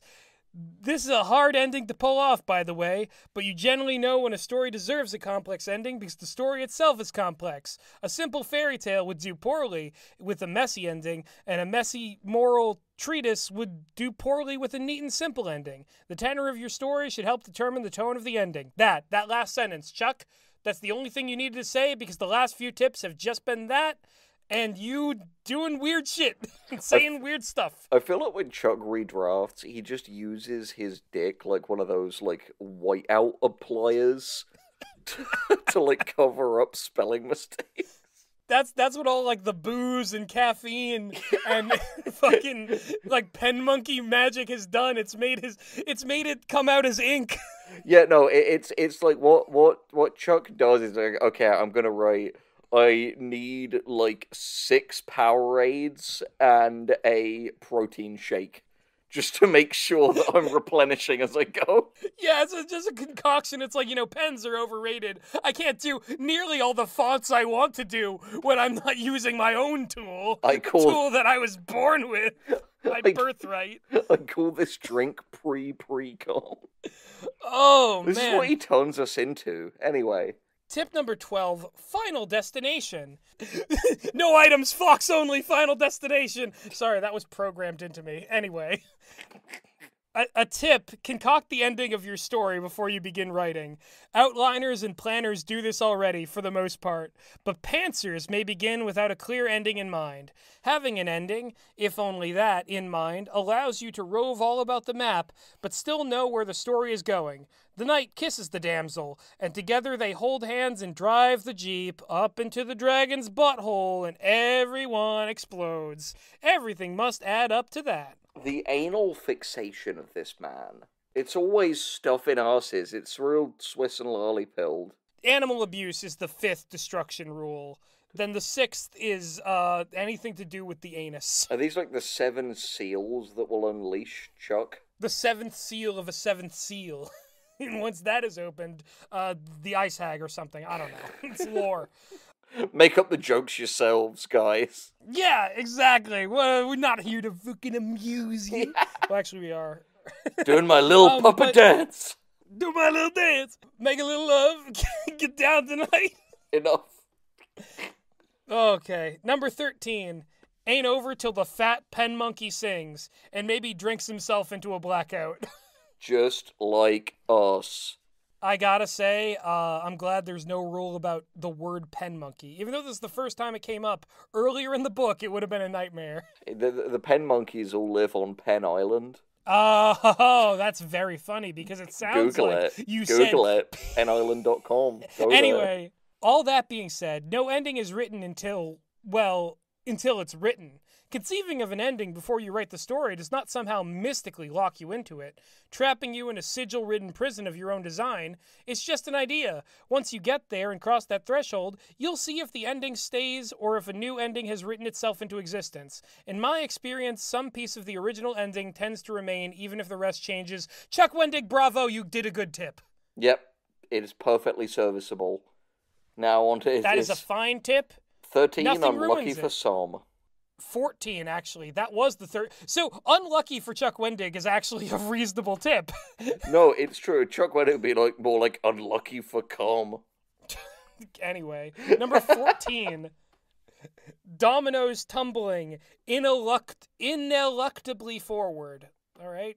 That's a word, I guess. Can't say I'm familiar with it. Maybe I'm just a dum-dum. Yeah, exactly. I can't wait for the people in the comments to be like, ineluctably? You don't know ineluctably? This is first grade stuff. Call yourselves professional writers? It reminds me of that one time that we said, like... Deuteragonist? Yeah, we said, like, secondary protagonist or something, and someone in the comments was like, it's called a deuteragonist, you swine.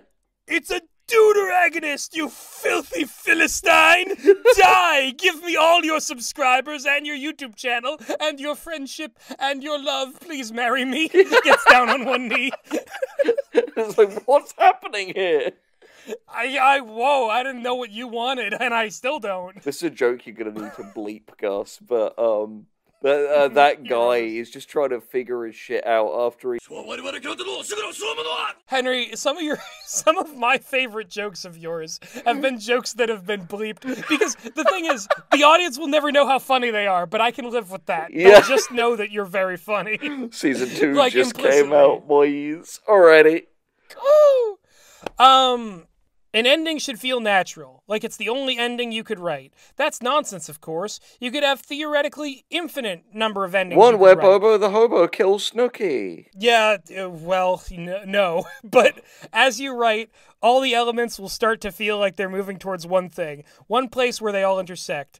Once you write it, and once the audience reads or sees it, they should all feel like it's the only ending the story deserves. An unswerving and inarguable narrative conclusion. So, alright, so the same tip. The same tip again. Yeah.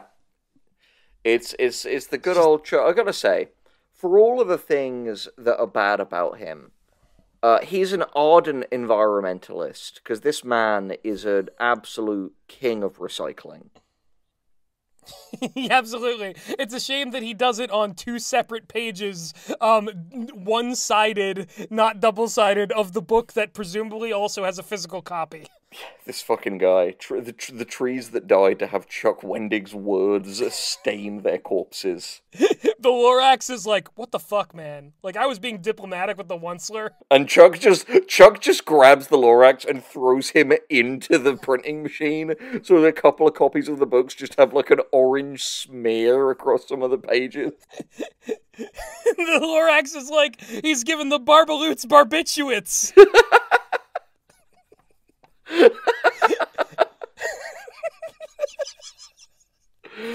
Dirty hoe. That. Oh, you thought the Onceler was bad. You thought he could be bad. Look at Chuck Wendig. He can really be bad. Chuck Wendig is always biggering. Sometimes with hobbits, anyway. Number 15, momentum is some powerful shiznit. Remember the 2010s, guys? Remember the 2010s? I wish I could forget. Know that some endings will almost literally write themselves. You cross the Rubicon, and it's like a log flume ride when you're riding not on water, but rather a giant chute slick with Astroglide. Not sponsored. Yeah. Astroglide, TM. A lot of the time in my daily writing output easily doubles when writing an ending. This doesn't mean the ending's any good, but it does indicate that your vision and direction is as clear as polished glass. Yeah, I mean, have you ever had that experience where you're like, you know, you get close to an ending and just momentum takes you to the end of it? Of like a script? Yeah, no, I've definitely had that. I've definitely had that. I think it's especially true with my my short story work. You kind of find the ending in it. Yeah, no, it's true. Like and again, I think it is fair to say that momentum is powerful, shiznit. It takes you forward. I suppose you could. I mean, yeah, I think, again, to introduce a little bit of substance in, I know that the part of us that can produce substance is directly inverse proportional to the amount of sips we've taken, but I think when you over-plan and over-commit to your ending, that's how you get a bit of the sort of infamous Game of Thrones situation, where the characters over the course of the writing have organically outgrown the ending planned for them, so it feels like they are being betrayed by committing to that plan, rather than, you know, modifying as the character arcs sort of took on a life of their own a little bit. Yeah, no, I would agree with that. And to go with, like, you know, the sort of whole thing about momentum and, like, being, like, there for the ending, there can be those writing sessions where if you're far enough into something and you're like, oh, fuck, I'm there, I can do this, I can get there. Going for it, even if it's, like, you know, something, like, unpolished or just kind of a placeholder ending, but, like, getting there, that's valuable. Just to know that you can, like, push that extra step farther because you're, like, in the right mindset, because you're close enough. I think that is a very useful thing to have in your arsenal as a writer. It's not even about what you put on the page. It's about, like, having the drive to take that session to its logical conclusion. You'll feel better after it. No, it is true. You always do feel a little bit better when you kind of make that final push and you go a little bit beyond what you thought you were going to do, even if it's a little bit sloppy and you need to kind of... everything feels dirty now because of him. Final push, and gotta get sloppy. You get the sloppy toppy on your stories. Anyway, number 16, every ending has a face, which you must anyway. And that face is the face of the character. Remember that an ending may be technically about plot, but characters are our vehicle through the story. What matters most is that the ending ties up their arc. Nothing leaves me feeling less satisfied than when an ending is pure plot mechanics and leaves character questions or concerns on the table, ensuring that the protagonist's arc is not but a sad, sputtering, pleasureless ejaculation. That's actually written out. It was good until because it's basically exactly what I was just saying about the ending of Game of Thrones, but again in Chuckese. No, I fully agree with you. Yeah. It's Chuckese. He's balancing on the trapeze over a river of shit. Exactly. Number 17. Welcome to Trenton. What? Okay. Welcome to Shitevale with Chuck Wendig. Yeah. Welcome to Shitevale. That would be a very different show. 10 points. We like Night Vale, by the way. I should clarify. Yeah, we do. We're big fans of Welcome to Night Vale. We're not very big fans of Chuck Wendig. This bafflingly named trip, Welcome to Trenton, the text of it is, it's the journey, not the destination. That's what they say. However, you can take the most beautiful drive in the world, but if it takes you to a downtown Trenton bus terminal as your final destination, well, that's one trip I won't be making, thanks. Imagine eating a truly delicious bowl of soup, and then right at the end, the waiter hawks a phlegmy spit gob into your mouth. Ruins the meal, yeah? Yeah? A bad ending will be the thing the audience remembers, so don't spit in their mouths at the culmination of the meal. Again, I agree, it's Game of Thrones, just why'd you have to be so gross? It's gross, yeah. Why you gotta be so rude? I bet if Chuck Wendig was, doing this book now, this would be some kind of, Hawk Tuh reference. Oh, great, he'd have a field day with Hawk Tuh Girl. Hawk Tuh does feel something like that, like time traveled out of the 2000s, and it exists now. I think, for many reasons, we're in the 2000s part 2 now. We're in that kind of trash culture. If we have to live in trash culture, in trash country again... They better bring back Mansers. Give me Cat in the Hat 2, you cowards! Yeah, give me Cat in the Hat 2. Bring back Mansers. Bring back Deadliest Warrior. Bring back the Jersey Shore! Did it ever leave? I guess we got, MILF Manor and shit now. Yeah, no, that's true. Next tip. Number 18. Good examples of bad endings. Most video games. Oh, damn! He's coming for the gamers. Yeah, oh, Chuck, you don't want to mess with us. We level grind and stuff. Yeah, we play video games, and that means that we'll fight you physically. So here's the thing, I do play video games. I do too! But I was just thinking of being Chuck, you made a mistake taking on the gamers. Do you have any idea how long we can go without having sex? We're like sex camels. And the humps are our balls. Because they're just so full of... Seriously, so many video games have total bullshit endings. They always seem so rushed, so hurried, like all the energy went into the last boss battle, but not the story of the game you've been invested in for 30 hours. So many video game endings feel like watching a balloon deflate and then getting caught in a ceiling fan. If you want a lesson in shitty endings, play a bunch of video games to fruition. Learning about bad endings helps you understand how to formulate good ones. Examples? Dude, yeah, no, what? For a start, you know if you asked him, he'd pull out fucking Super Mario Brothers, not actual Mario drops the axe games. and the dinosaur falls in, and then he gets the princess. That seems pretty boring to me. But the thing is, I think in a lot of narrative games, there are obviously games that have very satisfying... I mean, fuck, Mouthwashing has taken over the world with its very, dark and uncompromising plotting.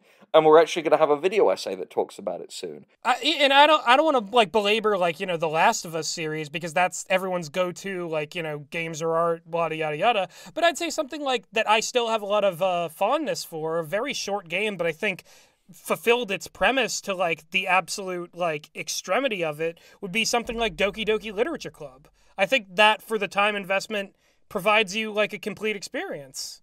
Yeah, like I think the whole like games do bad storytelling is a very trite and not it doesn't really hold water in any meaningful way these days. It shows how old this guy is, really. Yeah, no, it's more indicative of his ignorance than of like the storytelling potential of games as a medium. I do think the ending of Pac-Man was a little lackluster, where the game flashed 1,000 different colors and just glitched out and ended and went back to level 1. I thought that was unsatisfying. Would he ever find his wife, Miss Pac-Man? No. They don't have the rights anymore. Namco doesn't have the rights to Miss Pac-Man anymore. It's crazy. It's like a Sony Spider-Man situation. It's fucked up. That's so funny. It reminds me of Zooey in our SpongeBob Boys episodes, talking about the Pac-Man show and how that one episode just had the warning fear on it. Yeah, exactly. Fear. Fear. Alright, I'm afeared of whatever the next tip is. What is it? Number 19. You will be mule kicked off your soapbox, moralizer. That's a threat.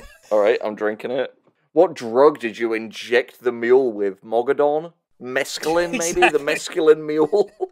It has to be like alliteration all the time. Yeah. The mescaline mule sounds like a advertising like brand mascot for an alternate universe where mescaline is legal. He's like the equivalent of like cigarettes in that universe don't have their like Joe the Camel, because like cigarettes are treated as this like super like illegal thing. He's like Tony the Tiger of mescaline. It's mescaline. Don't let the ending be a sermon. It's okay if it makes a point, especially if that point is braided into the subtext. But if it's you getting up on your soapbox and screaming about some moral lesson, then you should be ashamed of yourself. And tasered, frankly. Another threat. Right, I'm drinking twice. It's starting to taste good now, and that's what scares me. Oh, sweet Paloma.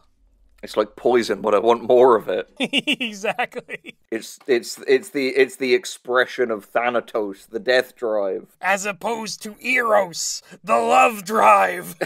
Go away, Mo. Mo is an avatar of Eros. He is, yeah, exactly. He's at war with Thanatos. Who is Direwolf, because she'll eat you. Yeah, no, it's true. It's true. If there is a Grim Reaper that will send you to the hell of this channel's afterlife, yes. It is Direwolf. Yeah. It is so true. All right, what's next? Number 20, to genre or not to genre. I think this is kind of out of step with the rest of this, but I'm going to read it anyway. Genre comes replete with expectations. Romance novels generally end with the two principal characters getting together, for example. Slasher films often end with one female survivor and a number of other conceits. Oh, hey, he's not dead, watch out. It's up to you whether you're going to stick with conventions and tropes or defy them. For my money, defy any and all conventions if they're what's best for the story. Then again, it's not my money that's going to publish you. Is it? You know what? Somewhat reasonable tip. Here is a challenge for people in the comments, though. Whether you want to do this in your comic or do it separately, write a slasher story that ends with the final girl getting together with the slasher. Oh, that'd be fun. I think I could. There's your genre hybrid. Number 21, the tightropes bridge between surprising and expected. Chuck, this sounds like the same tip. Yeah. We want to be surprised at the end, yet we also want the ending to operate within some expected parameters. It's a hard line to walk, and you've no easy way to walk it. I liken the experience one has at a haunted house. You walk in, and you're going to be scared and startled, but you don't know how, and you don't know when. The surprise operates somehow within expectations. Like I said, tricky but doable. That's actually a better tip than the previous one in how it articulates its ideas. In my opinion. No, it is. It's the same tip, but it should have just been the previous tip, and like he could have just deleted that one. I think the haunted house is one of the few kind of similes he's used that have actually been effective in like clarifying rather than muddying his idea. No, it's very true because like the haunted house is like it's a social contract because like the whole horror Hardiman idea that we've discussed a number of times on this channel, it kind of like it becomes kind of like a douchey move if you just go into a haunted house and you go, "No, I don't care about that. I'm not Well, scared." that's the thing, Whatever. they're the douchebags that, like, go into haunted houses and, like, punch the scare actors. Which is just assault, by the way. But people do it. And it's like, what are you trying to prove? You paid for this. Ditto for if you're the kind of person who will pay a frankly stupid amount of money these days to go sit in a cinema and watch a horror movie and just be like, this has no effect on me. Yeah, and it's like in both cases it's like, yeah, that's not an actual real clown. That's a thing on the silver screen or it's a theater major. You committing assault or wasting your money does not make you a cool tough guy. If a real killer clown showed up, you'd pee your pants and die. So you actually just punched David Howard Thornton of the Terrifier series. And he's got all the powers of his character. Yeah, he's gonna fucking mutilate you. He can now legally do it. That little disclaimer you signed on your way into the haunted house, that meant that you could get Terrified. Yeah, if you punch David Howard Thornton, he can go all out the clown on your ass. Exactly. Alrighty, what's next? No, number 22, Sobs and Smiles. The best thing you can say about an ending is that it made you happy to read it, but sad that it's over. It really is that simple. It really isn't. We don't need to dwell on that. No, the thing is, endings are important, but I think what a lot of people make the mistake, especially when they express sentiments like that, is it's not actually about the ending, it's about the fact that it ended.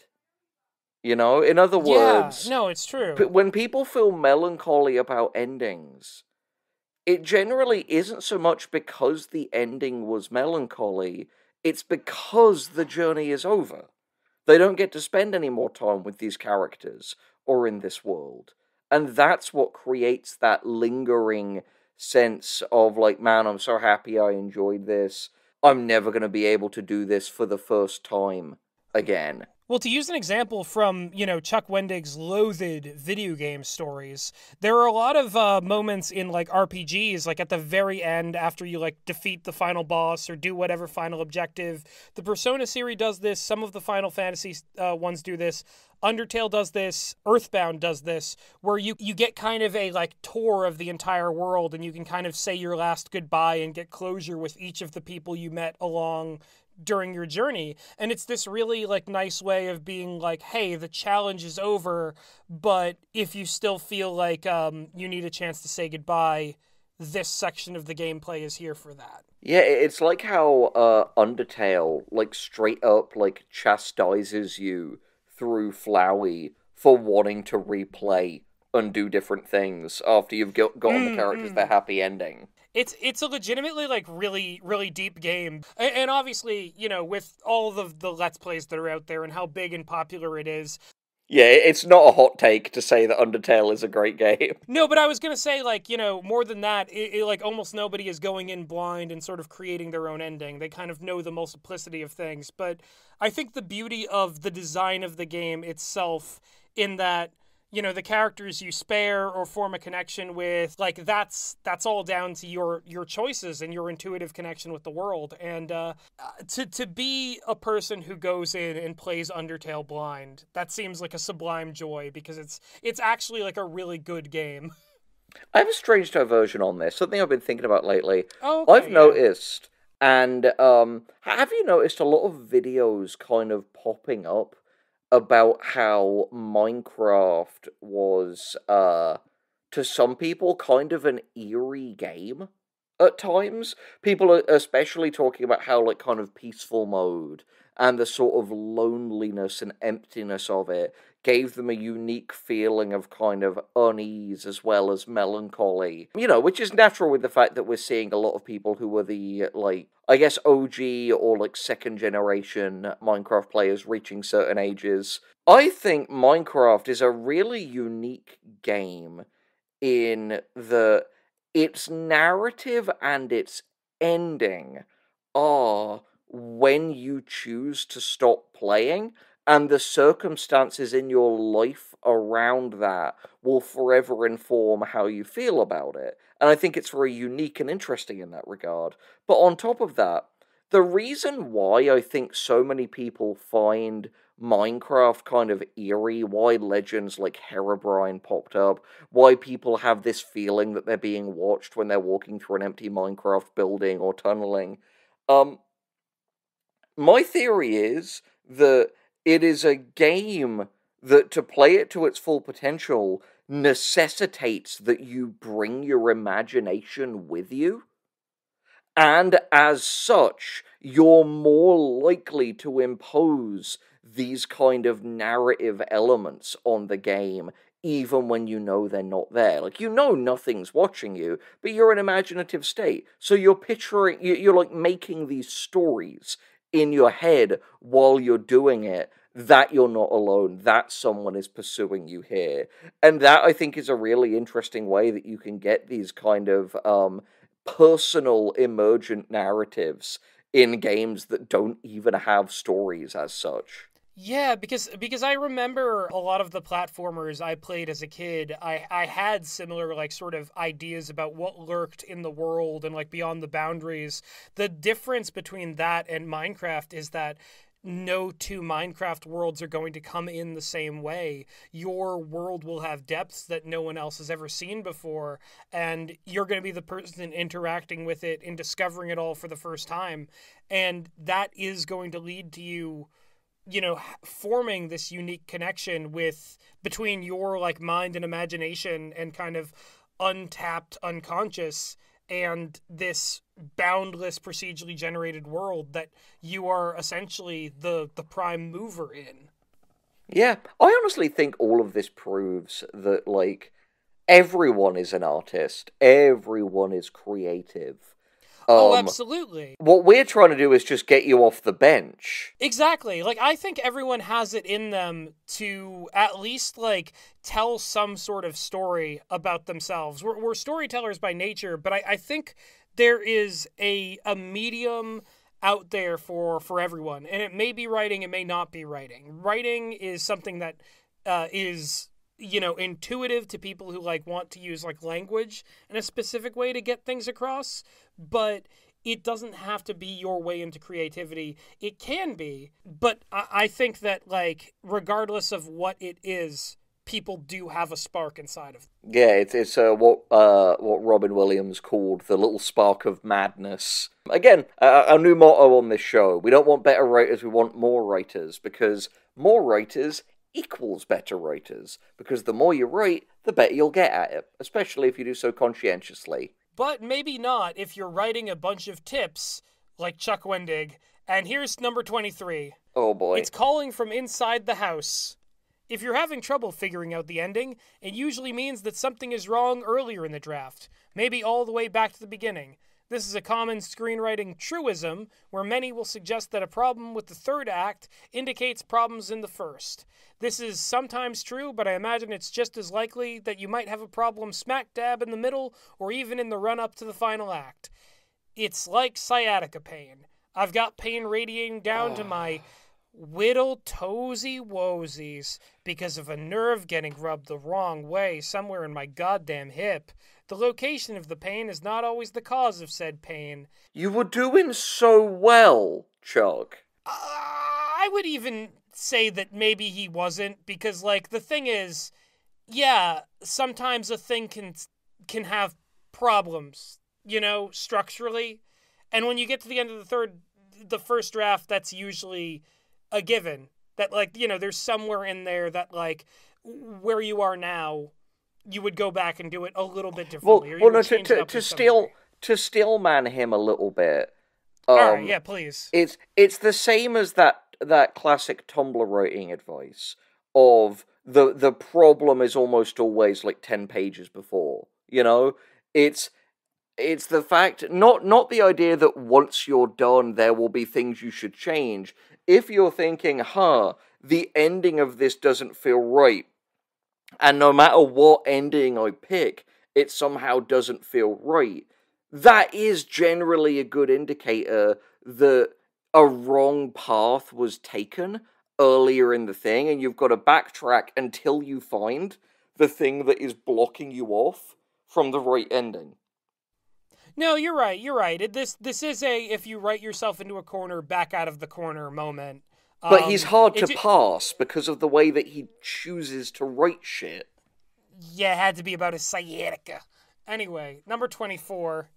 Go big or go home. The ending of your story should show no fear. It should aim big and seek to be more than the sum of its parts. That doesn't mean as big as an event. Oh, God. A consequence. No. Chuck Wendig was in Starbucks. And he saw another Chuck Wendig who went, narwhal bacon, and Chuck said, I always say that. That must be me. But it's my coffee. Anyway, an event, an explosion, cataclysm, or rather, big as in risky, unafraid, willing to pull no punches. It should go beyond just trying to tie up plot ends. An ending that says something about the story and the characters. It also says something about you, the author. Welcome to every tip in this list. No. He has literally already had separate tips saying the ending should tie up character arcs. The ending should clarify the theme and, like, give you a position on it. This is just more of this fucking TV dinner regurgitated baby bird writing advice. Well, is he gonna bring it all home in tip 25 about endings? Will we know? Will we finally understand what it takes? Will we be the, like, slow zoom in on Danny DeVito saying, I get it now, in, I get it now! Always Sunny? Yeah. 25. Must satisfy you above all others. You'll know if the ending works. You'll know because you're happy with it. It's that simple. The ending lights up like Baghdad during the war. Ope. And your jaw drops, the curtains close, and you feel part of something much bigger and weirder than yourself. The mighty power of storytelling, a power embodied by the conclusion of narrative. The ending to any story is a potent moment, a supercharged dose of a story's capability to make you feel something and leave you reeling, wondering, feeling. You're the first line of defense in the story, and if the ending works for you, that's a good sign. I mean, you'd be weird if you proceeded with an ending you didn't like. Yeah, exactly. Like, that'd be an odd decision. That would be a strange decision. So, well, I think it's crap. Maybe someone else will like it, though. But I won't like that they like it. Just like Chuck Wendig writes this theoretical, like, ending, or this bad ending. I guess it wouldn't be Chuck Wendig doing it, but whatever. This writer does this, and just sitting there cross-armed in the audience as the movie, like, ends and the curtains close and everyone does a standing ovation. Just like, Good. No, it. Go back to the club. What does that feel like? A very. That is the Coppola move, honestly. Dude's just trolling now. It sucks, Megacoculus. I'm curious. What is the next section? The next section is 25 things you should know about editing, revising, and rewriting. By the way, we take a drink for the end of the last section. Oh boy. Oh fuck. You can do it. You can do it. I fucking do it. All right. So here we go. This is the last section. We'll do 3 sections of video for as long as you guys continue watching these and commenting. Well, actually, Henry, I was gonna say is that we have this section and the next, and then we're done with part 2 of the book.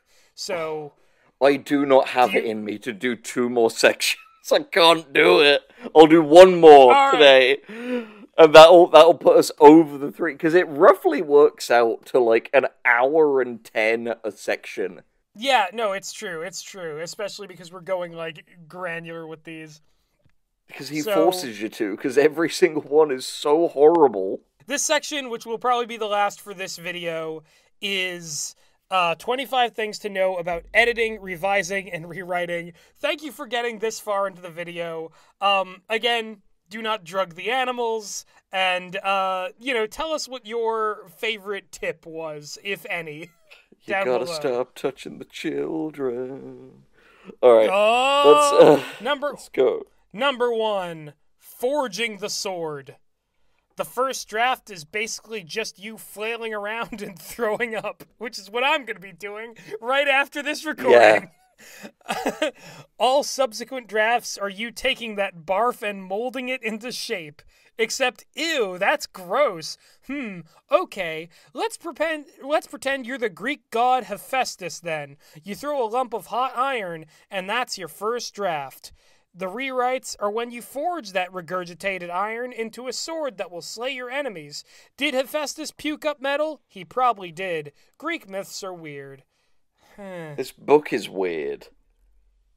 You're weird, Chuck. You're weird. Motherfucker. Chuck. Number 2, break it to fix it. Pipe breaks, water damage, carpet, pad, floor, ceiling on the side, furniture. You can't fix that with duct tape and good wishes. Can't just repair the pipe. You have to get in there, tear shit out, demolish, obliterate, replace. Your story is like that. Sometimes you find something that's broken through and through, a cancer. And a cancer needs to be cut out. New flesh grown over excised tissue. I feel threatened. Yeah, this got really... I think we can spiritually take a drink for how threatening that was. I'm going to take a drink. I'm going to take a drink. Number 3. It's cruel to be kind. In the right measure. Yeah, I was just thinking, is this just going to be... Is every editing tip just going to be, you gotta edit? You gotta do it. If you don't, his every writing dialogue tip was like, write dialogue. His every writing ending tip was, have the ending to be a good ending. Like, you know, let's see what this is. You will do more damage to your work by being merciful. Go in cold, emotionless, scissors in one hand, silence pistol in the others. The manuscript is not human. You are free to torture it wantonly until it wields what you require. You'd be amazed to know how satisfying it is when you break a manuscript and force it to kneel. Drinking! Yeah, no, this is really, really weird. The torture has begun. The funny thing is, Gus. Uh-huh. Throughout this video, I've been wondering what is, like, the right time to, plug, the upcoming Wanna show, Killjam XXX, that is Killjam XXX. Yes! And the thing is, admittedly, it's definitely gonna be easier to talk about in the scope of these videos when episodes are out, so it doesn't just feel like we're kind of, preemptively releasing a Vine compilation for characters that you don't meaningfully know yet. But if you're curious... we're not trying to Krabby the Clown this or anything. All I saw was Cheapy the Cheapskate. But you can go to Killjam XXX, that is Killjam XXX, it's on the screen, .com, to find out more, listen to the trailer, etc., etc. All I can say is, it's a better time than reading this book, if that is at all persuasive. It is a cyberpunk death game, aggressively queer, radical, violent, bizarre thing, and you're probably going to have a good time with it. And instead of a pair of scissors and a silenced pistol, we have a bisexual warrior with a giant sword and a, rat businessman with a gun for an arm. It's pretty cool. It's true. You're gonna have a good time. If you missed when we talk about the aspects that we liked about stuff like Hell of a Boss, believe us when we say they're all in Killjam XXX. So go check that out. Anyway, that was me briefly coming up for air. Let's go back into the fucking Chuck sepulcher. Yeah, I'm just gonna dunk you down beneath the mud so you can be with me in the filth. Number 4, the aspiration of reinvention. I'm not saying this needs to be the case, and it sounds horrible now, but just wait. If your final draft looks nothing like your first draft, for some bizarre reason you feel really accomplished. It's the same way I look at myself now and say, I'm all like, hey, awesome, I'm not a baby anymore. I mean, except for the diaper. What? It's convenient. It's surprisingly comfortable. No, This is Chuck, it's so not. It's very weird. uncomfortable. Yeah, it's awful for us. Also, I feel the need to say, I and this is just so, feel like when Chuck talks, I just feel like that clip in The Office where Andy is just like, it's not funny. In fact, it's pretty freaking unfunny. And punches a hole in the wall. that's so real. And what I was going to say is, and again, I funnily enough experienced this in the editing and redrafting of Kill Chat Triple X. But no, what I will say is, Mhm. where I would push back a little bit against this tip is, I think when you're editing and redrafting, you need to not be afraid to make quite radical changes if you truly believe it's right for the story, which I've experienced. But you also shouldn't just change things for the sake of changing things. You need to believe that the second way is better than the first way, rather than just a sense of Yeah. like, well, I must have done my job because it's very different. Yeah, I would also agree in the sense that, like, you know, if you have enough drafts of something, or you've tried it a number of different ways, you can make like a gestalt of all the ideas you liked from each of these drafts, and that's respectable. It's not like, oh, well, this chronologically was an idea I came up with before this other one, so it must be a worse idea. Nah, you know, appraise them however you feel about them once you've gotten, like, you know, a good honest distance from them, and put together the best draft or version of this that you can cobble together. Yeah, agreed. Alrighty, next one. That's what I thought. That's what I thought. That's a great reference for actually no one. Yeah, it's full That is reference. that is inside baseball inside a baseball. That is how Yeah, inside exactly. baseball that is. Yeah, we're about to get hit by a baseball bat wielded by Chuck Wendig. Number 5, palate cleanser. I'll believe it when I read it. Yeah, I have doubts. Take time away from the manuscript before you go at it all tooth and claw. You need time. You need to wash that man right out of your hair. Come on, You dude. either love it too much or hate its every fiber. You're viewing it as the writer. You need to view it as the reader, as a distant third-party editor flying in from out of town who damn well don't give a shit. From subjective to objective. Take a month if you can afford it, or write something else. Even a short story will serve as a dollop of sorbet on your brain tongue to cleanse the mind palate. I hate how he says it. Oh, is he still talking? Anything to shift perspective from writer to reader, which, I'll be honest, I think it's good advice. I think it's good advice. He's just weird, as always. And I agree with the substance of this, but I also think it's one of those things where, like, you could be viewing it as, like, the ideal reader, but not as, like, a critic. You know what I mean?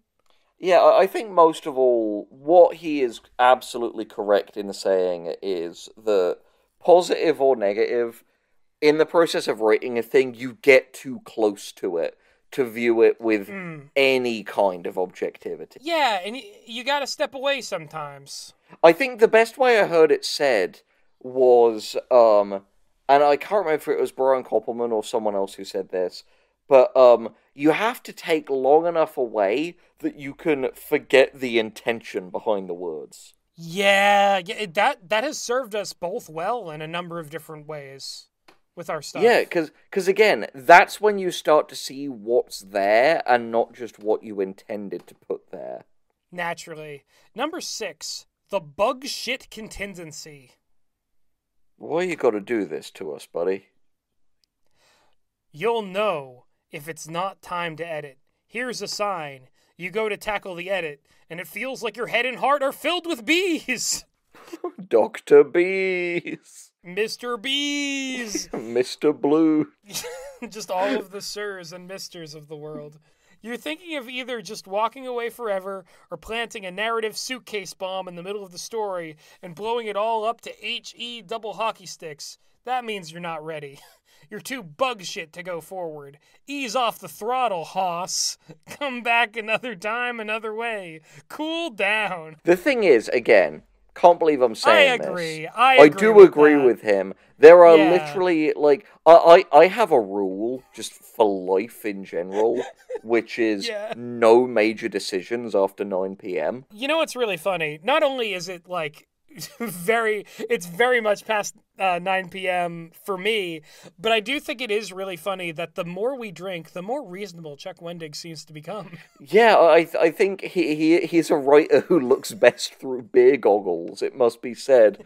But no, I think he is right that legitimately I would agree, yeah. you do get into these kind of heightened states.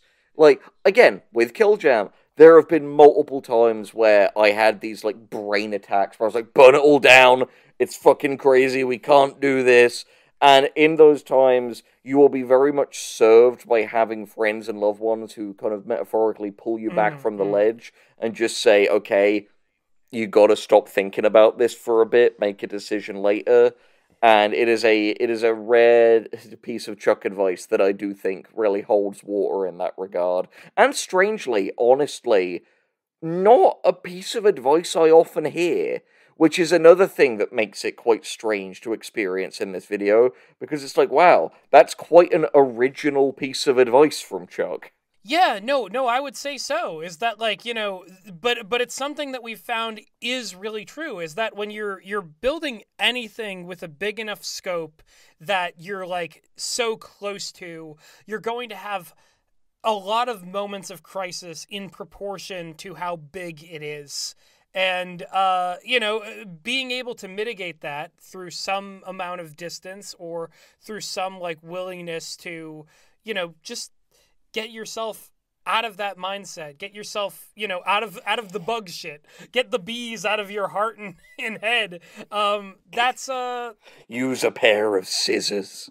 yeah, fucking take the bees out behind the shed and one by one pop them in their skulls. End the bloodline. End the blood. That's again a reference for nobody. Oh my god. There'll be references when we use them in our rating. No, it's true, it's true. Sometimes the real world is a big inspiration. And that's where Chuck was wrong earlier. Because sometimes you do just run into people who the things they say are just exceptionally strange and funny. It's sometimes when the conceit of the YouTube video is making fun of a man's opinions, you have to actually treat him like an idiot. Yeah, it's true.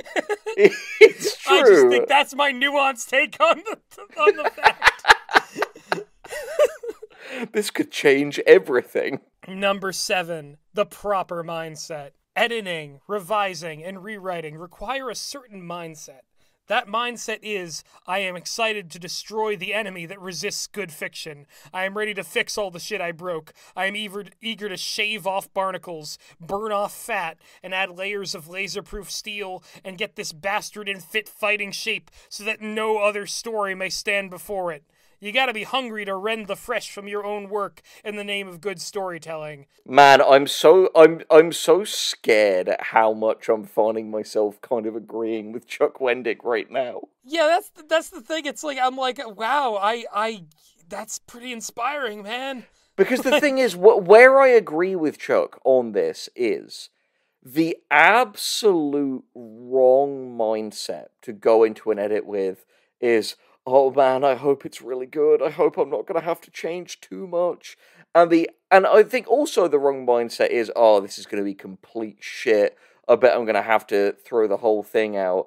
No, you've got to have that, like, approaching the big marble with your carving tools and being like, oh, I'm so excited to make this good. We definitely found that in our group edits of some Less is Morgue episodes, of Sophie Woke Up, and of one of Meg's screenplays that's really exciting, that we sort of did a big group edit on. Yeah, absolutely. It is one of those things where it's like, you know, you gotta lick the marble, you gotta gut the marble, you gotta be the marble, you gotta date the marble. Editing and revision can actually be really fucking fun, because it is a lot easier way to make a good thing than writing. No, absolutely. I I love when there is already the raw material there, whether I've made it or somebody else has made it, and we're just in, like, you know, we're in a group or we're by ourselves, and we're just going in there and, you know, we're shaving off barnacles or whatever. Like, it is exactly as exciting as Chuck described it in his own Chucky way. And I think I just agree with him. Yeah. Like we both do. I'm a little bit afraid. Universe. All right, I mean, actually, no, I'm not afraid. I'm not afraid because here's the thing. Obviously, these are from, like, a number of years ago.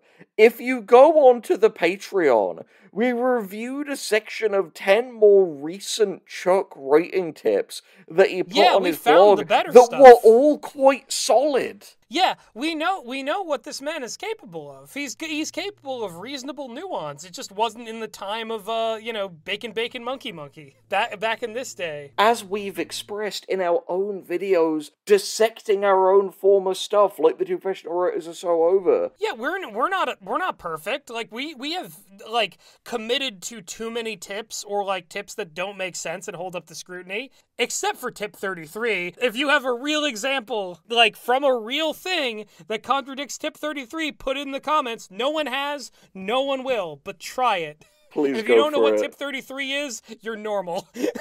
But anyway. I will say before we get into the next one, you should be more worried if you look at things you've said in the past and don't think that you were a little bit full of shit, because it's a sign that you haven't grown. Yeah, time should make us older and wiser, actually. Ideally. Alright, what's the next tip? Oh, please ruin it, Chuck. I don't mean that. Break the streak. Number 8, go in with a plan or drown in darkness. You write your first draft however you want. Outline, no outline, finger painted on the back of a Waffle House placemat, in your own feces. I don't care. Did he say that? Did he say the feces thing? He did say the feces. Why would you think he wouldn't say the feces? We are so back! Sorry. One sec, Gus, 1 sec. I'm sorry. I'm just taking in the rich bouquet. Oh, look at that color. Oh, that's vintage Chuck. That is vintage Chuck. Oh, the classic. Oh, and it Chuck. tastes so good. Yeah, that's a Chuck you can really get behind. That's a Chuck. That's wagon. A goddamn Chuck Wendig rating tip. Yeah. Oh, it gets better. But if you go to attack a rewrite without a plan in mind, you might as well be an orangutan humping a watermelon. You have to admit it's getting better. It's getting better all the time. It can't get much worse. Gus, oh wait, this is a really stupid story, but I need to tell you this. I'm going to skip to the next tip, because fuck this. So, we unearthed Meg's record player, and Meg's, like, record collection, like actual vinyl records, is really cool. And I'd never actually listened to Sgt. Pepper, so imagine my shock finding out that was a Beatles song and not one made by Smash Mouth for the Cat in the Hat. Dude, that's amazing. That's funny. I will send this to you. You're British. How did you not know this? What to say? I'm literally grabbing my tablet right now because Gus can put this in the video. This is some proper SpongeBob Boys shit right here. Open up Messenger. I am real quick gonna send you. I recorded a video of the moment I realized this. Wait, actually, Gus can't play this because it's got Beatles in it. It will immediately annihilate this whole thing. Feel free to make fun of me in the comments for that, everyone. I deserve it. He didn't know that Smash Mouth didn't make it for the Cat in the Hat. It's getting better as a Beatles song. I know that now, don't I? It's in Spider-Man 2. Wait, no, that's Raindrops Keep Falling on My Head. That's a different song entirely. I'm a fool. Next tip. As well. This is a mess. Yeah. Anyway, he says something about. I think in somewhere there was a point in there, other than the feces and the orangutans. Again, it's just as we often say, it can be harder to find the point in amongst it all. Henry, I had a scary moment where I think I hit the button to go forward and to go back. So I saw orangutan humping a watermelon, and I was like, it can't be two tips in a row about that. There's no way. Chuck was like, wait, I need to ruminate on this for a second. Oh, this is but what drugs are the orangutan on? Is it opiates? Opiates on the orangutan. Orangutan versus masculine mule. I love that we could create the most children-unfriendly alphabet learning book, which is just every animal on a certain drug that is the same letter as their name. That's so fucking funny. Oh, man, that's a true Chuck Wendig idea. That's what you get when you're far enough into this and you're reading Chuck Wendig things and you had a little sip of that good stuff. Oh, or the bad stuff in my case. Number 9, don't rewrite in a vacuum. Because you'll suffocate! That's not what it says. I believe it! You write the first draft in isolation. Just you, your keyboard, a story, and a whole lot of wild-eyed gumption. All other drafts are part of the team initiative. SWAT, kicking in windows, identifying perps, beta readers, editors, agents, wives, friends, intermittent strangers, hostages, whatever. Get someone to read your nonsense. Get notes, attend to those notes. Third parties will see things you do not. I'm going to count the hostages as a threat. Yeah, I was literally going to say, can we count that? Because I've got maybe 2 more sips of this left. I just took another sip of my Paloma. 1 sip now, baby. Glad it's almost over.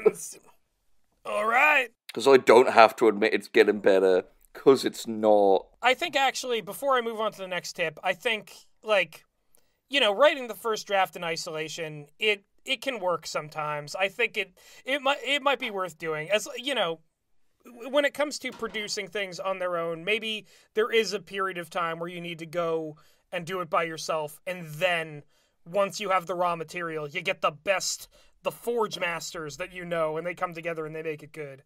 Yeah, no, I think what I would say is, here is my non-prescriptive take on this.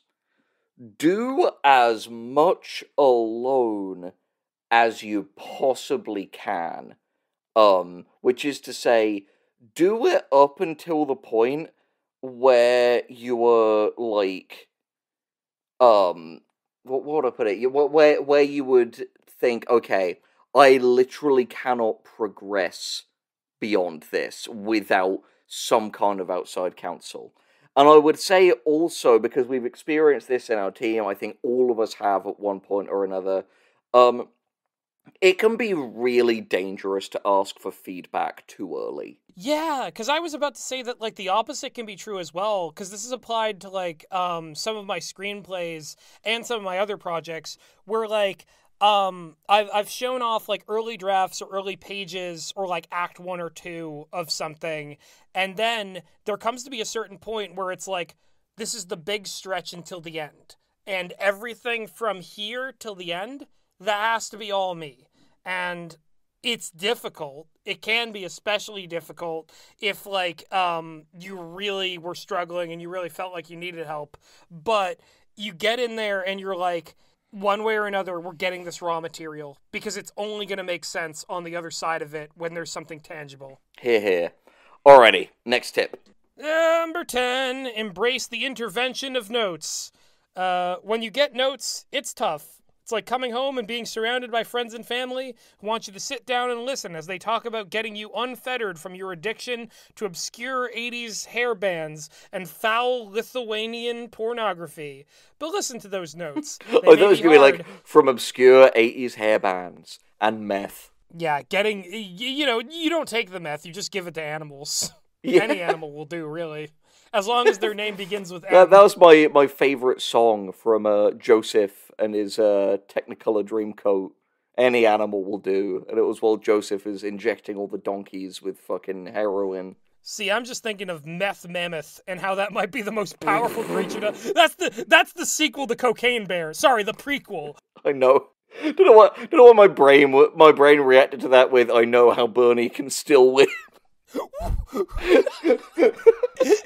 He's the Meth Mammoth. Yeah. The Meth Mammoth. I'm taking the Meth Mammoth to Congress. I'd greenlight Meth Mammoth. Yeah, Elizabeth Someone Banks, write you, it. you can buy this idea from us at any time. Please, Elizabeth Banks. We We have need the less money money. than you. Look at how shit and cheap my wine is. I'm not living large.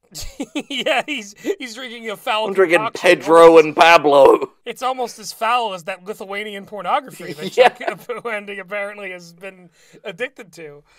This fucking guy. Where were we? But listen to those notes. They may be hard, but they're also both instructive and constructive. They are a dear favor, so do not waste them. Yeah, all right. Yeah, notes can help sometimes, but also in the same vein, like, this is a contradiction of the last tip, because sometimes getting any notes is going to damage your idea because it's too early. Even Brian Koppelman, said in one of his vines, it's like, sometimes an idea, or he said ideas are very fragile when they're starting out. So, take your time before you show it to anybody. Yeah, no, it's true. And all I'll say, I will defer to bad dude, but has said some good things about writing.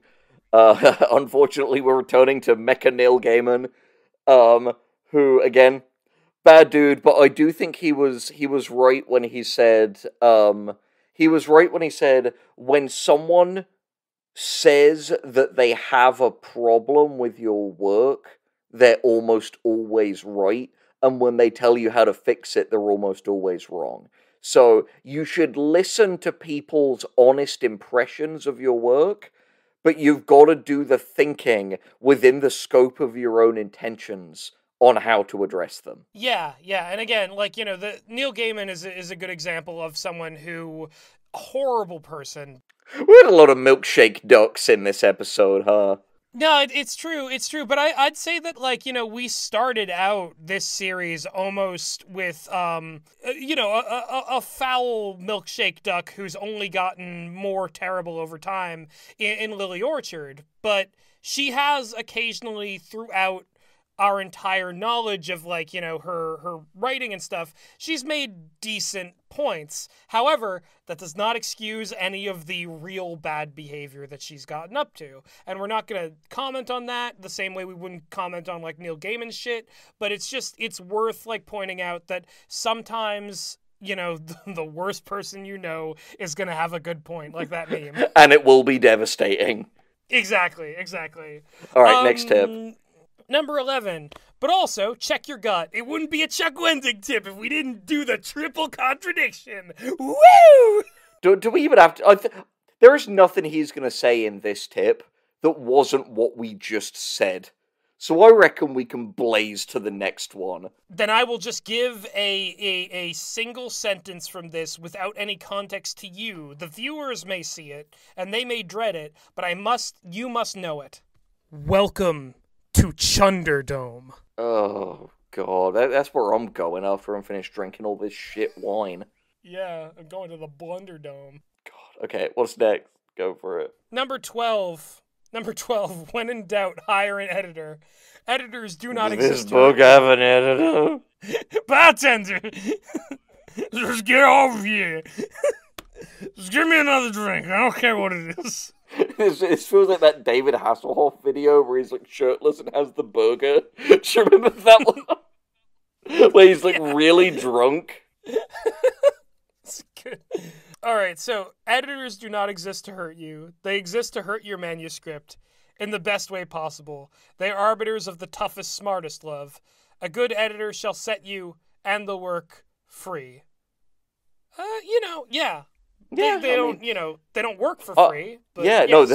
I've worked with editors before, and the thing is, editors are like writers in that you can get good ones and bad ones. Yes. You just gotta kind of play the field there. I will say, just this is one thing, because I know I've had writing friends who have fallen into this trap before. There are a lot of websites out there to get you paid notes from people, and it's just going to be a mixed bag. It's a scam. I didn't want to say that directly, but I don't know anyone who's gotten good results from those paid writing websites. And honestly, in this economy, you're not going to want to spend your money on that. Because again, not to be a cunt, but if they were great editors, they'd be working at more reputable organizations than editing mills. online. Yeah, you gotta save that cash so you can spend it on gold for drugs. And Lithuanian pornography. Which is where the end point of all commodities, truly. And all the vinyls for my 80s obscure hair metal bands. That'll be like the new NFT craze. It'll be like Lithuanian It was an EP pornography. released by Longlegs back in the day. Yeah, it'll be an EP, all right, an elongated penis. No! Alright, next. Number 13, multitasking is for assholes. Literally? Okay, wait, no. He's infecting me. Paragraph. It is the mark of the modern man if he can do multiple things at once. Let's quote that Heinlein, why don't you? He can do a PowerPoint presentation and mix a martini and train a cat and quote the Confederate flag at the same time. The Confederate flag?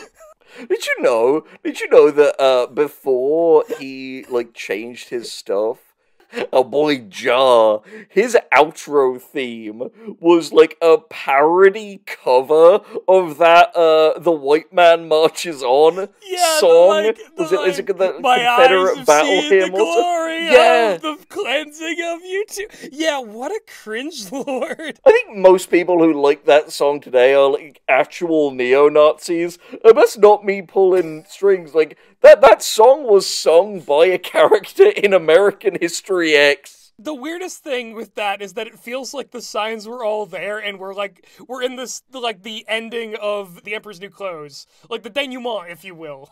Yeah, no, he would later shift it to a parody of the perennial classic Playground Bang Around. Anyway, next tip. Your story will not benefit from this. Furthermore, it's not a one shot and I'm done approach. This isn't the Death Star, and you're not Luke in the X-Wing. You have to approach a rewrite in layers and passes. Fix one thing at a time. Make a dialogue pass, a description pass, a plot run. You don't fix it with one pull of the trigger, nor can you do 10 things at once. Yeah, I mean, you can do different passes, but I think... You know, if you have a good enough, like, group of editors together, like for example, our friend Charlie Green is, like, an excellent editor, like, has such a good eye for it. We call Charlie the closer sometimes, because Charlie can help you take, like, 4 or 5 pages off your script, and the insane thing is, you'll read through and you won't know what was cut. You'll just be like, well damn, this is just more efficient. Yeah, you'll just get the sense that it's a leaner, meaner machine. What I'm saying is, you can pay Charlie to do your editing for you. Yes, hire Charlie to do your editing. They are much like the silence in Doctor Who. You'll never even know they were there. Exactly. Alright, next tip. Number 14. Not always about... Wait, sorry, did I skip one? Who cares? I did. What's the... Number 14. Not always what's about on the page. Story lives beyond margins. It's in context and theme and mood, incalculable and uncertain data. But these vapors, these ghosts, must line up with the rest, and the rest must line up with them. Chuck, you could just say that you didn't have a 14th tip. That's okay. That's the thing. It's okay to skip tips with Chuck, because you know it'll come back round. Exactly. Or it'll just be a tip that contradicts the previous thing, and you won't have missed anything that's Oh, he's talking about the vapors and ghosts in this next one again. So he's given me the fucking vapors. Number 15. Content, context, then copy. Behold, the layer cake of editing. It's a lie. Ha ha ha. No, I added that. Start with content, character, plot, description, dialogue. Move to context, these vapors and ghosts I just told you about. The final nail in the revision coffin is copy. Spelling, grammar, all those fiddly bits. The skin tags and hangnails and ingrown hairs. Like, I don't want to dwell on this, but number one, please elucidate to us, Chuck, how you edit context. And also, why would you edit whatever the fuck content is before editing all of those other things, which would presumably necessitate considerable alterations to the content? It's also one of those things where it's like, this is bad faith. I'm sorry. I was going to say something like, oh, I spotted a typo, but I'm only on my content pass. No, it is just too... He doesn't mean rigid. that. It's too rigid a way to think. It's definitely true. No, it is. Anyway, he'll tell us it's wrong. Next tip, anyway. So let's find out. Number 16, evolution begins as devolution. I don't think it does, Chuck. I'm sure he believes that. I believe that much. 2 steps forward, 1 step backward. When you fall down the steps and void your bowels in front of company. Here's a good threat. Oh, shitty poo-poo. That's my last sip. I'm not fucking done yet. Fuck you, Pedro. Fuck you, Pablo. Go home. Here is a common, though not universal, issue. You write a draft, identify changes, and choose a direction to jump. And the next draft embodies that direction. And it's the wrong direction. The second draft is worse than the first draft. That's fine. It's a good thing. Definition through negative space. Now you understand your choices more clearly. Now you know what not to do and can defend that. Oh, okay. So that story he told at the beginning of, like, embarrassing yourself by shitting yourself and falling down the steps, that was to point out that sometimes the second draft is a different direction that is not the... Which I believe we said and he said earlier. Yep. I mean, that checks. That checks out. It checks out. Tonight. Tonight, you gonna die. We're just losing our minds at this point. I mean, this is your brain on Chuck and alcohol. Chuckahol. I'm a chuckaholic. This is a Chuck plus alcohol legally counts as a speedball. It's a good thing that we're not operating a heavy machine while we're doing this. Yeah, that'd be incredibly... I've always found that funny. Just like, yeah, no, I've always thought that acid made me a more creative forklift driver. Yeah, you know, I'm just recording this video from a crane. My sound booth is very good at filtering out noise, so... Oh no, I dropped a girder! Oh, there it goes! It's tearing through the structure! Every time you get angry, it just, like, swings a wrecking ball into a nearby building. Well, listen, I gotta generate more jobs in Boston, you know, if I don't demolish things. Well, I mean, as the police are taking you down, it's like, look, sometimes devolution can lead to evolution. Yeah, it begins as devolution. And then I pull out my devolvo ray and I turn them into monkeys. It's like, look, with my wrecking ball, I made that a worse version of that building. So you can make it an even better one now. Exactly. And then I shit my pants and fell down the stairs. That's my fetish. Number 17, 2 words, track revisions. You know when there's a murder, they need to recreate the timeline? You know how when there's a murder, they need to recreate the timeline? 10:30 a.m., murderer stopped off for a pudding cup. 10:45 a.m., victim took a shit in the ball pit at Chuck E. Cheese, etc. Right? Track the timeline of your revisions. Keep a record of them all. First, if your word processor allows you to track changes and revisions, do that. If your program doesn't, Word and Final Draft both do, then get one that does. Second, anytime you make a revision change, mark that revision and save a new file. I don't care if you have 152 files by the end of it. You'll be happy if you need to go back. I agree with this. Yeah, I mean, it is valuable to keep. Sure. Like, you don't want to lose something that you realize don't drop you're your gonna spaghetti. need later. Save that shit. Exactly. And keep those spaghetti recipes in your back pocket. 18. Number 18. We're just making noises now. Spreadsheets, yay! Fuck you, Chuck. I ain't touching a spreadsheet for you or anyone. Spreadsheets seem anathema to write. More like spread cheeks, am I right, fellas? Go see. Well, writing is clinical and strategic. A spreadsheet can help you track story beats, theme, mood, characters, plot points, quirks and foibles, conflicts, and so on. Any narrative component can be tracked on a spreadsheet. Here's one way. Track narrative data for page or word count. Oh, this character drops off the map for these 10 pages of my script. This plot needs a middle bit here around the 4,500,000 word mark. Not nearly enough laser guns and elf porn at the turn of the third act. The merits of spreadsheets aside, this was all a setup for that really dumb elf porn laser gun thing. Just keep a fucking notebook. Keep a notebook. Yeah. Use the notes app on your phone. Just on principle, fuck spreadsheets. And I think the thing is, too, it's like a lot of people are going to be, like, thinking about their stories if there's something it's passionate about, you know? A lot of it's going to sit up in the old noggin. You can write stuff down, but, like, just keep it loosey-goosey, baby. Just don't overdo it. You know, it's common sense at a certain point.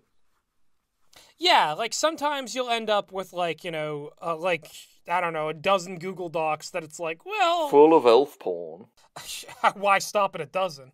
Elves and hobbits. Let's maybe not track the commonalities here. Anyway, what's 19? Number 19, a reiteration. Radiation. That is what it feels like reading this. Irradiated! Washington, 10 feet tall, made of radiation. It's like opening the Ark of the Covenant and just like... Yeah. Just fucking melting, our faces collapsing in. A reiteration of opinion regarding creativity. I'm feeling it now. This, by the way, is why I said this would be the last segment. A reiteration of opinion regarding creativity, just for a third time, just to make sure people know. I'm going to read this paragraph now. If you looked at that note about spreadsheets and thought something blah blah blah about how it will destroy your creativity and ruin the magic of the story, then form hand into fist and punch self in the ear. Threat! I finished my drink. There we go. Yummy, I'm gonna crush that right into the camera. Crushed onto my own forehead. Microphone. Crush it right into my groin. Gus is really sleepy, guys. I'm sleepy and I've had a Paloma. And drunk and chucked. I'm chucked out, boys. Yes, we just used chucked as an adjective. Yeah, that's... So after you punch self in the ear, if you need every day of writing to be a nougat-filled boat ride through Pez brick tunnels of creativity, you're screwed. Rewriting is hard. Creative comes from create, and obviously revision is about destruction. In other words, harden the hell up, strawberry shortcake, because the boat ride is about to get bumpy. You know what? That counts as a famous woman.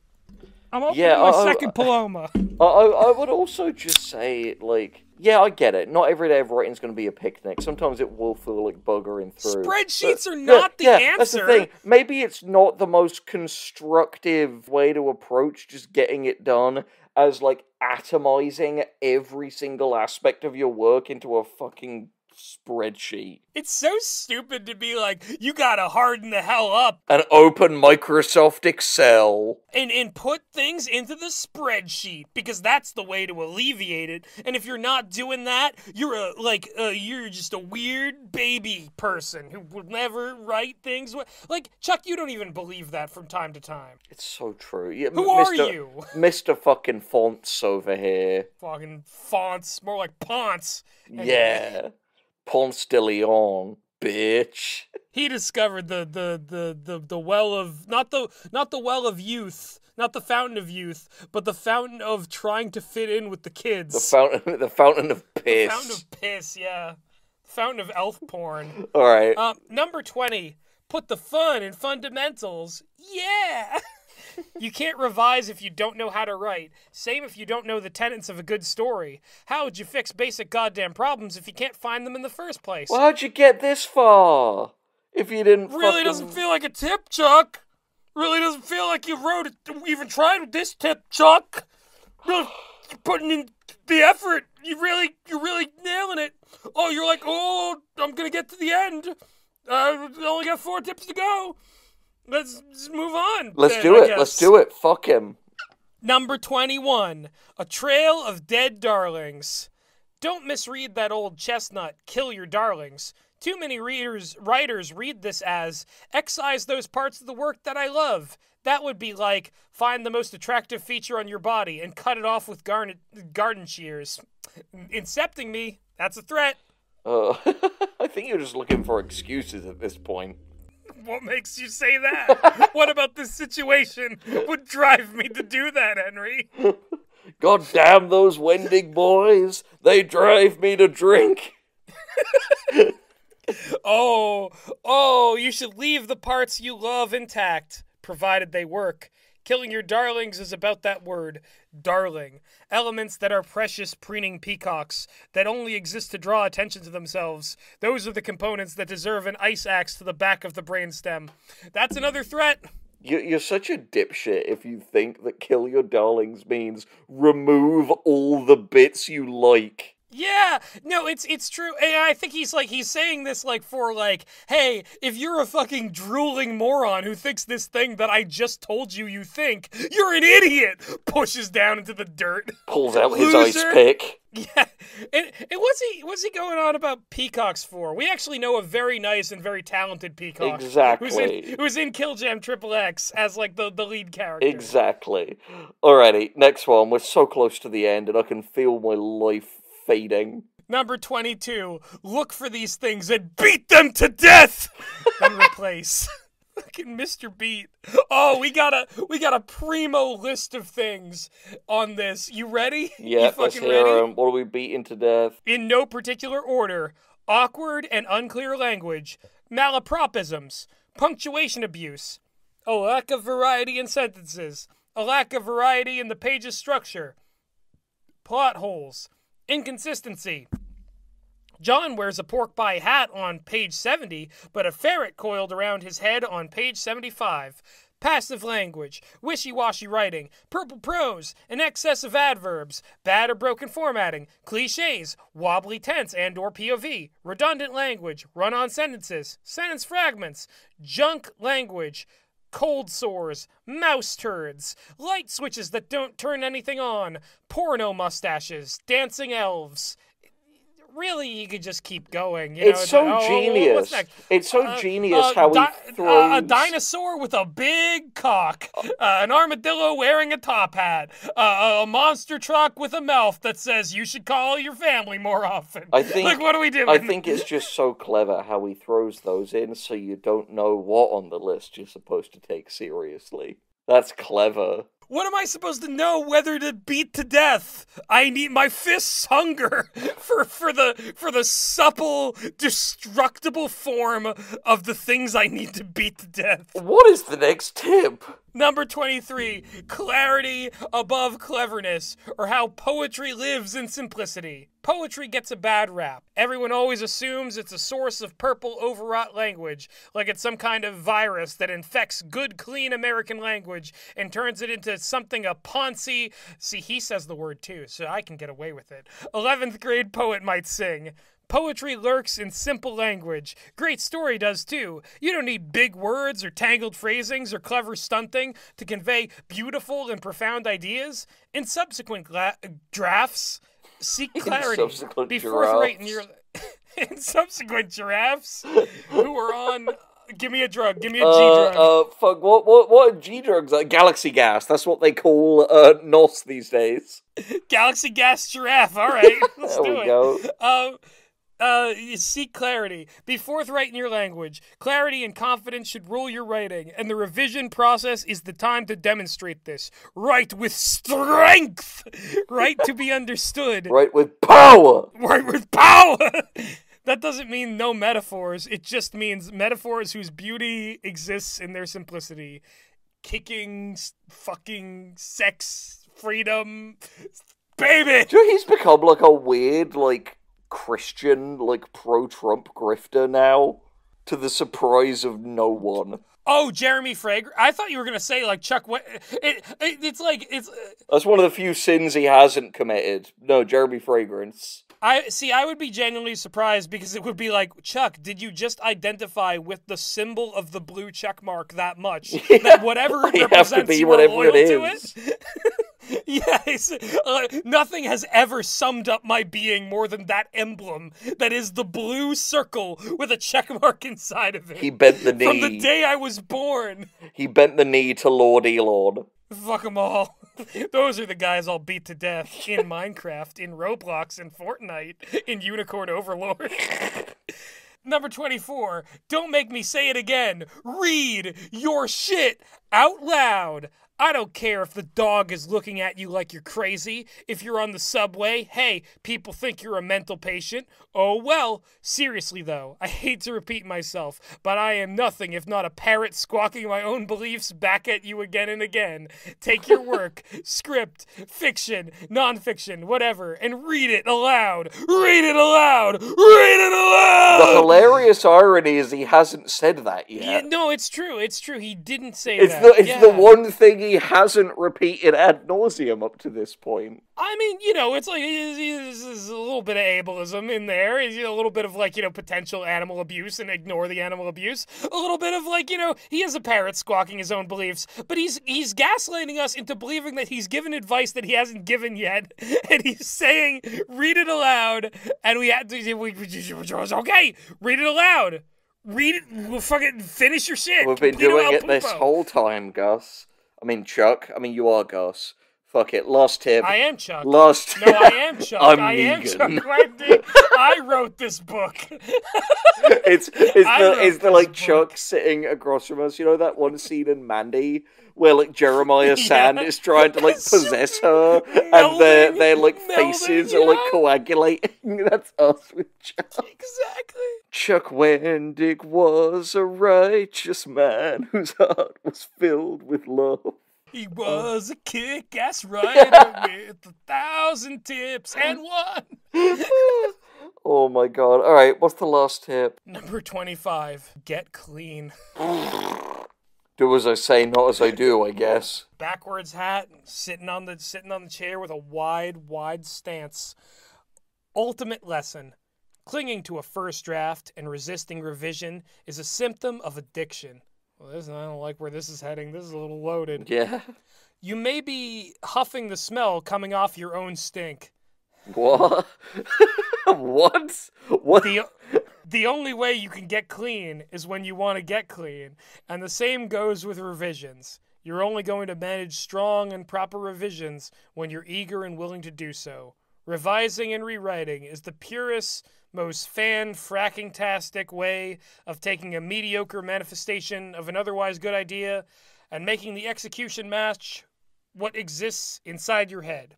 Your willingness to revise well and revise deep is the thing that will deliver your draft from the creamy loins of the story angels. Who are they? Why are their loins creamy? I don't want any more lore on the story angels. Oh, God. We are the lords of illumination. They've been smoking that Asmodean crystal. We are human nature. We will come to jizz upon everyone. Wrath of humanity. Beam! Beam! No, Wrath of humanity. Beam!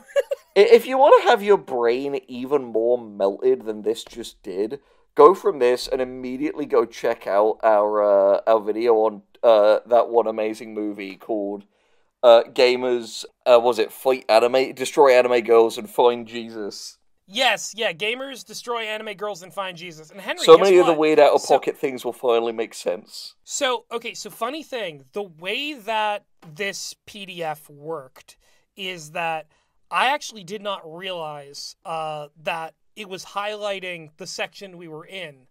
So what I mean to say is, Henry Galley, we are now at part 3 of the Kick-Ass Writer. And the next time we cover this monolithic nonsense work, we will be in part 3, publishing and earning your audience. And Henry, I gotta be honest, we've had our goofs, we've had our gaffs, we've had our snips, snaps, gribbles, graps, floops, flaps, florps, thorps, Knorps. Hula hula hula, bula bula bula. Hula hula hula, bula bula bula. Look who's got front row seats to the Mexican hat dance now. Hey-hee-ah-ho-hey. Is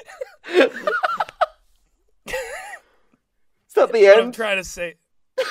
No. Here's the thing, man. What I'm trying to say, and I want to get real for a second here. I want to get real because while we are professional writers, we have done a lot of work for ourselves and for other people, and this is our career.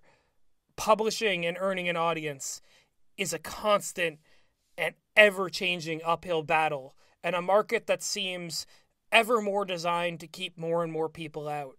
And Chuck Wendig has published Star Wars novels in that market, man. He's published a story about a woman who can touch you. He's done all sorts of things out there. So maybe we step into this next section on the next video, and maybe we get a little bit humbled. Maybe we learn something about ourselves. Maybe we find out that the journey is not as easy as we thought it was, that we got a long Gus way is to go. slowly becoming And video that game Chuck donkey. Wendig's got the way, shows us the path with you get the scissors in one hand and the silence pistol in the other, and you go into the room and you